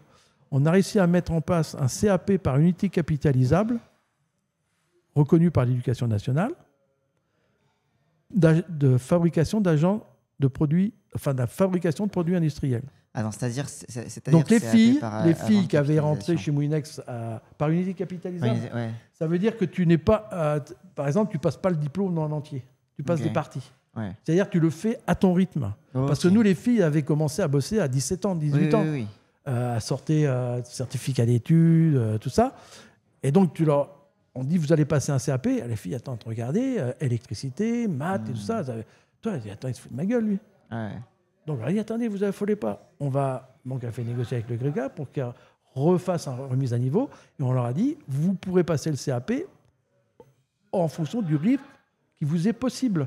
Donc, il y a des nanas qui l'ont fait en une seule fois et tu as des nanas qui l'ont fait en 2 ans. Oui, les gens, c'est pas comme une VAE, validation non, des non, acquis, etc. C'est vraiment un truc où tu prends plus de temps et tu n'es pas astreint au temps scolaire. Voilà. Et là, c'était un CAP d'agent de fabrication de produits industriels. Donc, reconnu. Donc, il y a eu 650 nanas qui se sont inscrites. Oui, et du coup, pour leur permettre d'avoir une qualification qui garantisse aussi... L'objectif étant... le salaire à la qualification. L'objectif pour la direction étant de remplacer la hiérarchie opaque. Alors, c'est quoi la hiérarchie opaque? Donc, nous, on avait des chaînes, on montait des micro-ondes, des friteuses, etc. Donc, il y avait toute une hiérarchie intermédiaire qui, en fait, empêchait que ça passe entre les salariés et le reste. Donc, ils en avaient marre. Donc, ils voulaient avoir des filles qui soient indépendantes et capables de gérer leur poste de travail, etc., ce qui était intéressant. Ouais. Sauf la gamelle qu'on a prise, ce qu'on n'avait pas compris, c'est que la nana, elle voulait faire le CP de fabrication de produits industriels, mais elle voulait se tirer des chaînes. Oui, c'est ça. L'objectif, c'est qu'elle ne voulait pas y rester. Mais parce qu'en fait, c'est aussi toute la douille. J'ai l'impression, tu me dis ce que tu en penses. Oui, vas-y. Mais que... Je vous laisse finir et après on fait la déguste halal oui. pas halal. Ouais, ok. Est-ce qu'il reste mon truc de ce matin que j'ai pas mangé là-haut? Je vais vérifier. Tu veux que je te le descende? Je veux bien que tu me le descendes, ouais. Ouais, dis-moi ce que tu en penses. Mais parce qu'on parle beaucoup de, du lien entre salaire et qualification comme un gros acquis, notamment pour la protection. Voilà. Mais j'ai l'impression que du coup, ça se retourne aussi à l'inverse, où il y a le fantasme du coup de se qualifier plus pour pouvoir échapper, etc. Ça crée ce mythe-là des travails non qualifiés, des travails où de toute façon du coup on peut les sous-payer parce qu'il n'y a pas de qualification, et ça recrée du coup une sous-classe en fait à l'intérieur des ouvriers. Indirectement, oui. Ouais. Les nanas, si tu veux, quand on leur a dit vous allez rester sur la chaîne, mais c'est vous qui allez faire la gestion, c'est-à-dire que vous allez avoir, au lieu de faire un geste répétitif sur 1 minute et demie, vous allez prendre en charge ça. Les nanas, ils se foutent de ma gueule. Moi, je vais partir du bordel, là. Tu sais, pour visser des vis sur un micro-ondes. J'ai dit, putain. Et le RH, il dit, vous avez tout faux, hein, parce que les nanas, ça passe pas. Hein. Donc, voilà. Alors, vous voyez, quand vous faites en partant d'une bonne idée, mais tant mieux que les filles, hein, parce que celles qui ont eu un CAP, quand ça a fermé, elles sont reclassées plus facilement. Hein. Ouais. Logique. Mais l'éducation nationale nous avait accompagnés pour la formation diplômante, etc. Et ça, c'était vachement bien, quoi. On a vu, à l'époque, grâce à ce pouvoir de participer, on les avait pris au jeu. C'est ça que je voulais venir. Ouais. On avait pris la direction au jeu. Vous nous parlez de management participatif, mais est-ce que vous êtes d'accord pour qu'on fasse ça ? Parce que nous, on savait que la formation, elle est importante. Ouais. Tout au long d'une vie, d'ailleurs. Elle est importante pour les gens. D'abord, pour sortir de la merde dans laquelle ils sont, généralement. Mais j'ai l'impression que c'est ça qui est beaucoup incompris quand on parle de la CFDT, etc. C'est que quand tu es autogestionnaire, tu as des trucs comme ça qui te paraissent, qui te paraissent comme des bonnes idées et des idées d'autonomisation des travailleurs, etc. Mais qui peuvent très très bien aussi être recyclés dans une version totalement libérale. De toute façon, derrière, quoi. Pour résumer, j'ai toujours dit, moi, les patrons, ils jouent au billard. Avec ça. Ils jouent au billard en 2 bandes, et nous, on joue au billard en 5 bandes, les syndicats. Ouais. Donc, c'est-à-dire qu'on a toujours 3 bandes de retard. Donc, les baisers, et à la fin, ils nous baissent toujours. Et c'est ça qui est la grande différence. Alors, je sais que en Allemagne, ça a changé, parce que j'ai beaucoup bossé sur l'Allemagne, moi, parce qu'on avait racheté une entreprise qui s'appelait Krups, Moulinex. Et donc, comme je faisais partie de la commission économique, on est allé à Düsseldorf, on a rencontré les DGB, IG Metall, parce que c'était métallurgie qui dépend d'IGB. Le patronat allemand reconnaissait les syndicats. Je le mets avec guillemets, hein, mais quand Moulinex a racheté la Krups, celui qui a fait visiter l'usine au PDG de Moulinex, c'est le président du comité d'entreprise. Parce que le syndicat n'est pas dans l'entreprise, hein, en Allemagne. Il est en dehors. C'est lui qui Darnaud, à l'époque, je me rappelle, il ne comprenait pas. La visite était faite par le représentant d'IG Metall, qui était dans l'entreprise. Et donc, la différence que nous, à la sortie de la guerre, les syndicats ont refusé la gestion de la Sécu. C'est la grosse erreur qu'ils ont faite. Parce que s'ils avaient accepté la gestion de la Sécu, on aurait pu aller jusqu'au bout du bout. C'est-à-dire que, parce que pour obliger l'adhésion, puis obliger l'adhésion, etc. Parce qu'en France, le mouvement syndical, en Allemagne, je sais que ça a changé, mais à mon époque, tu avais 60-70% de salariés qui étaient syndiqués à IG Metall. Hein. Donc le rapport de force, il change tout. Oui, parce que aussi en Allemagne, si tu n'es pas syndiqué, tu n'as pas les avantages. C'est ça ? Non. Non, c'est pas ça ? Vas-y, explique-moi un peu pourquoi ils sont... Ça, c'est en Irlande. En Irlande, ils ont ça. Mais c'est vrai que c'est le nerf de la guerre. Si ce que signent parce que les syndicats, ils signent des accords pour tout le monde. Et il y a les profiteurs, entre guillemets. Moi, j'appelle ça les courageux ou les non courageux. Et la difficulté, elle est là. Hein. C'est que le patronat français ne veut surtout pas que ça change. Ça leur va bien d'avoir 5 syndicats ou 30 comme à Air France, parce que ça leur permet de manipuler plus facilement les uns et les autres. Moi, j'ai assisté à des parties de claquettes entre la CGT, la CGC, nous, etc. Alors, le problème, c'est que c'est ceux qui rentrent dans le jeu, quoi. C'est ceux qui rentrent dans le jeu, en croyant bien faire, ou parce qu'ils ne sont pas courageux, ou parce qu'ils sont vénales. Il ne faut pas se leurrer. Hein. Moi, j'avais toujours dit en rigolant au moment de ma sélection, moi, si le patron il me met 1 million d'euros sur la table pour que je ferme ma gueule, je ne sais pas ce que je fais. Je leur disais. Parce que ceux qui disent oui, ceux qui se croient 1 million d'euros sur la table, tu fais quoi, toi hein. Et où je voulais en venir, justement, sur le pouvoir de participer, c'est que donc on a fait ce film, etc. Et on a eu un copain qui a été happé par un robot de soudure sur le micro-ondes. Et donc, c'était un copain de notre syndicat en plus, membre du CHSCT à l'époque, ça s'appelait comme ça. Et donc, on a engagé une action en justice. Et on a gagné. On a gagné, faute inexcusable. Ça veut dire que sa femme touche encore aujourd'hui son salaire. 30 ans après. Ça, c'est la faute inexcusable. Et, alors, pourquoi je vous dis ça ? Parce qu'en même temps, sur le film, à l'époque, on avait des sous de l'Europe, etc. Mais la direction nous avait dit, on vous donnera, parce qu'il n'y a pas encore l'euro, ça devait être 50 000 francs. On vous donnera 50 000 francs. Le RH me convoque, de la boîte, M. Boenec, il me dit, Monsieur Jutan, il y a un problème, hein, Charnellet va être condamné, faute inexcusable. a été condamné, parce qu'il savait qu'ils allaient être condamnés. Vous savez que s'il fait une faute qu'on a pénablement, le sursis va se le faire. Alors je le regarde, je lui dis, vous savez, monsieur Bonnec, tout est négociable. Tout. La mort d'homme, non. Donc c'est niet. On y va. On ira jusqu'au bout. Qu'est-ce qui s'est passé d'après vous? Donc je suis rentré à la section syndicale parce que je leur avais dit, ils me convoquent pour ça, les copains, ils disaient, les copines, et il a fait quoi? Je leur ai raconté, j'ai dit ça, tout est négociable sauf la mort d'homme. Et donc il a mis en jeu les 50 000 balles. Qu'est-ce qui s'est passé d'après vous? Les 50 000 balles, ils nous les ont données. Ils nous les ont données. Alors je dis, je dis, attends, le RH, il a fait son jeu. Si moi j'avais dit oui, c'est moi qui serais responsable. Oui, c'est ça. lui. Il a essayé de négocier. Il a dit non, c'est pas négociable. Du coup, ils vous ont filé. Il a essayé. Ouais, bah oui. Mais si j'avais dit oui, là pour le coup, le vénal c'était moi. Bah oui. Ah ouais, tu vois ça comme ça. Je dis, c'est un RH. Arrêtez de rêver. Attends, c'est pas des communistes les RH. C'est rare quand même. Bah oui, non. Donc vous voyez, surtout les RH, moi j'ai vécu ce genre de situation. Et c'est ce que je veux dire, c'est qu'à un moment donné, je ne veux pas dire qu'on est tous vénals. Mais il y en a qui sont plus facilement que d'autres. Oui. C'est ça que je veux dire. Et même qui sont plus séduits par l'attrait de bien s'entendre avec les gens et de paraître pour le bon élève, tu vois. De se dire non, mais si je négocie cette fois, peut-être que la prochaine fois, il pourra. Et en fait, ils sont baisés comme ça aussi. Je pense que tu as des gens de très très bonne foi. Tu as des gens. Moi, je me souviens à l'époque, aux presses, par exemple, qui est un secteur très difficile. Qui était très difficile, secteur presse. Moi, je me souviens, quand on était au courant qu'il y avait des mecs qui se vantaient d'extrême droite, moi, je me souviens, j'y allais. J'y allais, je chopais le mec, je lui dis, t'arrêtes, parce qu'après, on va t'attendre dehors, tu vas te prendre une toise. Donc, t'arrêtes de faire chier les nanas, etc., là, avec tes discours à la con de facho, quoi. Parce qu'ils existaient à l'époque. Ça les calmait tout de suite, parce que l'extrême droite, ils sont courageux quand ils sont en bande, quand ils sont tout seuls, ils ne sont pas plus courageux que les autres, je vous le dis. Mais ça, aujourd'hui, je ne sais pas si ça existe.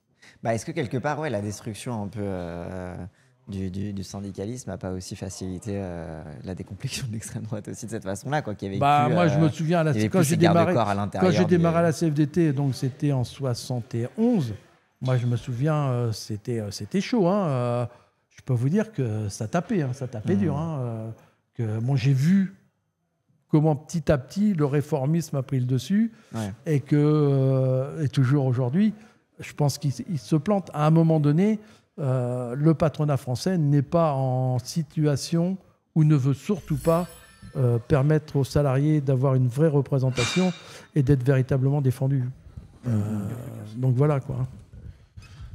Et du coup, on avait dit qu'on reviendrait aussi sur les chômeurs parce que du coup, on a parlé du syndicat, mais du coup, qu'est-ce qui fait, comment ça se fait aussi que les mouvements de chômeurs, c'est mort maintenant. C'est mort, c'est compliqué. Pourquoi C'est ce qu'on disait tout à l'heure, c'est que les gens ils sont pas c'est trop dur à mobiliser. Mais non, puis au mouvement national des chômeurs et précaires, moi j'étais en litige avec eux parce qu'il y avait des grosses subventions. Ils avaient obtenu des grosses subventions et ceux qui étaient en sous-main, c'était les RPQJ et les Verts. Du bordel. Donc il y avait un sénateur. C'est bon, t'as tout dit. C'était ELV. Ça avait un sénateur. Comment il s'appelait, je ne me rappelle plus. Et donc le président, il avait été permanent à RPQJ et les Verts. Et moi, à un moment donné, j'ai proposé un autre fonctionnement. C'est-à-dire que en fait, ils reversaient la grosse subvention qui avait été attribuée par... merci beaucoup. Non, mais là, on a un problème de temps, ça ne baisse plus jamais. Merde. Tu sais que je suis arrivé, j'étais presque rassuré que ce soit revenu au niveau où on est. Là, on est à 26 heures de stream, on est toujours aux 70 heures sans bouger. C'est une torture. C'est pas grave. Et donc, des grosses subventions, et donc, ils reversaient ça aux associations du Mouvement national des chômeurs et précaires. Et moi, j'avais dit, parce que nous, on n'avait pas besoin de fric. Vu le fric qu'on avait touché grâce au procès, etc. Je dis, moi, ce que je propose, nous, on n'en veut pas. Par contre, on donne plus à des petites associations des chômeurs qui ont besoin de se développer et on leur pose des conditions. C'est-à-dire, on va vous donner beaucoup plus, mais la condition, c'est d'avoir vraiment recevoir des chômeurs, etc. Ouais. Mais ça leur a pas plu. Parce que quand on avait les assemblées générales, valait mieux avoir... parce que les petites sections, ils avaient autant de voix pratiquement que nous. Vous voyez ce que je veux dire? Donc ça, le jeu donc, de Jean-François, toi à qui je parle, tu te rappelles? Donc ils ont magouillé comme ça, parce que moi, je commençais à vouloir faire sauter tout le bordel. Oui, le président, c'était un prof qui nous a cassé les couilles. C'est-à-dire que pour clarifier, toi, il nous faisait des sons de français, etc. Mais je dis, c'est pas ça qu'on a besoin. Quoi. Oui. Mais Un Alsacien. Parce que pour clarifier, en gros, toi, tu étais pour le fait d'encourager de se développer plein de petits assos comme les vôtres qui allaient se coaliser avec le mouvement des chômeurs précaires. Ouais. Et eux, ils voulaient centraliser au niveau du mouvement pour diluer aussi les plus petites voix qui étaient aussi comme les vôtres. Et puis ne pas être embêté au niveau des votes. Oui, c'est ça, pour garder le contrôle sur l'appareil. Quoi, et c'est pour ça que à un moment donné, on a quitté le MNCP. On leur a dit, allez vous faire foutre. Oui, parce qu'en fait, il y a trop de contradictions entre... parce que en fait, tout l'argent qu'ils avaient, ils s'auto-alimentaient, c'était pour eux. Ouais. C'était plus pour les autres. C'est-à-dire que ça leur payait leur salaire. Jean-François, à un moment donné, il a été président et après, il a été permanent. Alors qu'il avait fait virer le permanent que moi, j'avais embauché. Toi. Oui, c'était que tu as le paradoxe. En fait, les mecs, ils touchaient le poignon, mais c'était... chômage, quoi. Je continue à toucher le poignon, je m'auto-alimente et je garde mon poste, mais je fais plus que ce pourquoi j'étais. Donc maintenant, ils sont moribonds. Le mouvement national des chômeurs et précaires, ils sont moribonds. Alors que sur le fond, il y a eu plein d'idées dedans avec lesquelles j'étais en total accord. Mais c'est toujours cette notion de comment je manipule les gens. Est-ce que tu penses qu'il y aurait une organisation qui pourrait apprendre des erreurs du MNCP, par exemple? Ou alors est-ce que vraiment structurellement, c'est impossible? C'est difficile, les chômeurs. Quand on était fort et puissant, j'avais proposé, notamment quand Onfray n'avait pas pété les plombs, de créer... il avait créé l'université du goût à Argentan. Et j'avais proposé que dans les pôles emploi, dans toutes les structures de pôle emploi qu'il y avait sur Caen, il y en avait 6, 7, et de faire une cantine et qui permette de proposer à des gens de manger et de leur expliquer comment pouvoir manger sans être obligé de bouffer de la merde. Et de le faire en accord avec, justement, des restaurateurs, etc. Et donc, on avait commencé à faire le business plan, etc. Et la Pôle emploi, à l'époque, enfin la NPE, je ne me rappelle plus si c'était la PNPE encore, non, c'était le Pôle emploi, était d'accord sur l'idée. C'est-à-dire qu'on voulait, en même temps que les gens viennent manger, leur dire, c'est vrai que vous n'avez pas de sous, mais si vous allez sur le marché, par exemple, en bas de chez nous, je les connais, il y a le marché, tu as des macros à 3 € le kilo. Donc, c'est quand même mieux que d'acheter un poulet plein d'hormones, d'antibiotiques à 6 €. Donc, mais ça, il faut leur apprendre. C'est une culture. Et donc, on avait vu avec Onfray, justement, parce que son université du goût, c'était ce principe-là. D'avoir un restaurateur qui aidait des gens dans la misère à apprendre à cuisiner avec pas cher, etc. Mais bon, là, c'est pareil. Si tu veux, ça ne s'est pas fait parce qu'on est tombé sur des gens... Ça demandait du boulot. Parce que ça demandait une organisation, ça demandait de faire une cantine, ça demandait... Non, mais le MNCP, c'était ça aussi la vérité. C'est que eux, ils voulaient avoir des permanences dans plein de petites assos, avoir de la thune et un peu se toucher les couilles. C'est le paradoxe, c'est qu'à partir du moment et l'associatif aussi. Est-ce que c'est pas le problème de l'associatif? Mais c'est qu'à partir du moment où tu es dans l'associatif, particulièrement en tant que chômeur, tu sors du chômage. Enfin, c'est comment dire, ceux qui surtout bossent si dedans. T'es permanent, si tu bosses dedans. Et en fait, t'as toujours ce truc. Et ça crée du pantouflage en fait, du pantouflage associatif. Mais ça, c'est le problème de l'associatif aussi. C'est que ça crée du pantouflage, ça crée des zones de confort. Non, mais attends, parce que toutes les associations n'ont pas les moyens d'avoir un salarié. Oui, mais pour ces... c'est beaucoup de bénévolat. Non, mais justement, mais pour ces associations-là qui vivent les grosses. Par des grosses subventions et qui vivent et qui arrivent à payer 1, 2, 3, 4 salariés et qui, du coup, quand tu commences à être payé par l'asso, ton but, c'est d'être... tu deviens conservateur par rapport à tes moyens, quoi. Donc, MNCP, on avait hérité en Dordogne d'un grand château. Et d'un grand truc, On avait hérité d'un grand château d'un mec qui nous l'avait cédé. Il y avait une ferme à côté. Et donc, avec un pote du MNCP, de la CGT, qui était à la CGT, et qui était, alors je ne sais pas si ça se dit comme ça, au comité d'établissement de EDF. Je ne sais pas si ça s'appelle comme ça, je crois pas. Donc, il était dans le truc. Je lui dis, putain, on fait un truc. Vas-y, quand tu Ouais, veux. Ramène, je finis là. Donc, je lui dis, au lieu que le MNCP le revende, le château et la ferme, on propose à une structure de vacances type EDF de reprendre le château et de le rénover et de faire des... C'était en Dordogne, hein, des logements pour des vacanciers, etc. Je me bande des yeux. Et la ferme, on l'a... Parce qu'elle était viable, on en fait une structure d'insertion pour, un, les prisonniers, et deux, les gens qui ont des problèmes avec la drogue. Ouais. Putain, vous voulez me faire taffer, bande de bâtards. Non, c'était pas faire taper. C'était voir autre chose. Oui. C'était me faire tais-toi. Et donc, le gars, il dit je contacte les big boss du truc. Parce que l'EDF, j'imaginais, le truc d'entreprise de l'EDF, c'est énorme. Hein. Oui, et les gars, ça les intéressait. Parce que nous, la seule condition qu'on voulait, c'est que sur les tarifs, par exemple, le château rénové avec des logements en Dordogne, c'était sympa en plus la région, c'était qu'il y ait un certain pourcentage de réservé à des chômeurs à des tarifs plus que préférentiels. Ça, c'était la condition. Mais on leur donnait le château. Hein. C'était énorme. Mais il y avait une condition et tout ça. Donc, ça les intéressait. Et moi, je dis, putain, si on peut dire à des chômeurs, vous allez pouvoir partir en vacances avec des gens qui ont du boulot, c'est-à-dire avoir un mélange social, c'est bien, c'est bingo, quoi. Ouais. Et on demandait, je crois qu'avec les copains, on avait dû chiffrer à 10%. C'est-à-dire qu'il y a, sur le pourcentage de possibilités de résidents, on voulait 10% pour des chômeurs. Et la ferme a été magnifique.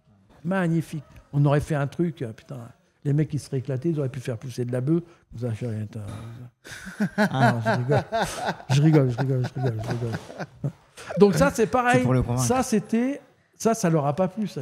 Qu'est-ce qu'ils viennent nous casser les bonbons, quoi. Ils voulaient rien foutre. Ils ont vendu le bordel. Pour faire un billet. Bah, ils ont vendu le bordel et puis comme ça, ils ont pu changer les locaux à Paris. Toi, non mais voilà.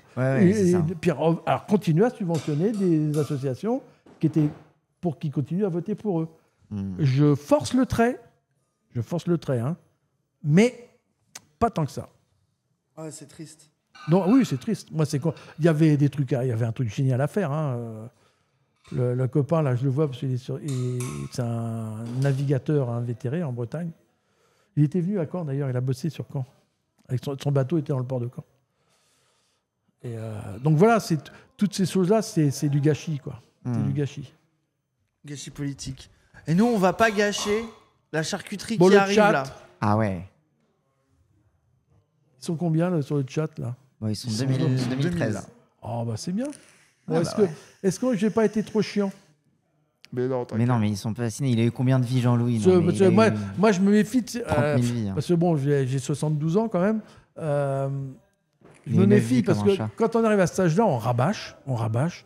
Et puis on est dans le leçon. Alors ça m'énerve. Et je sais que je peux tomber dans le biais de donner des leçons.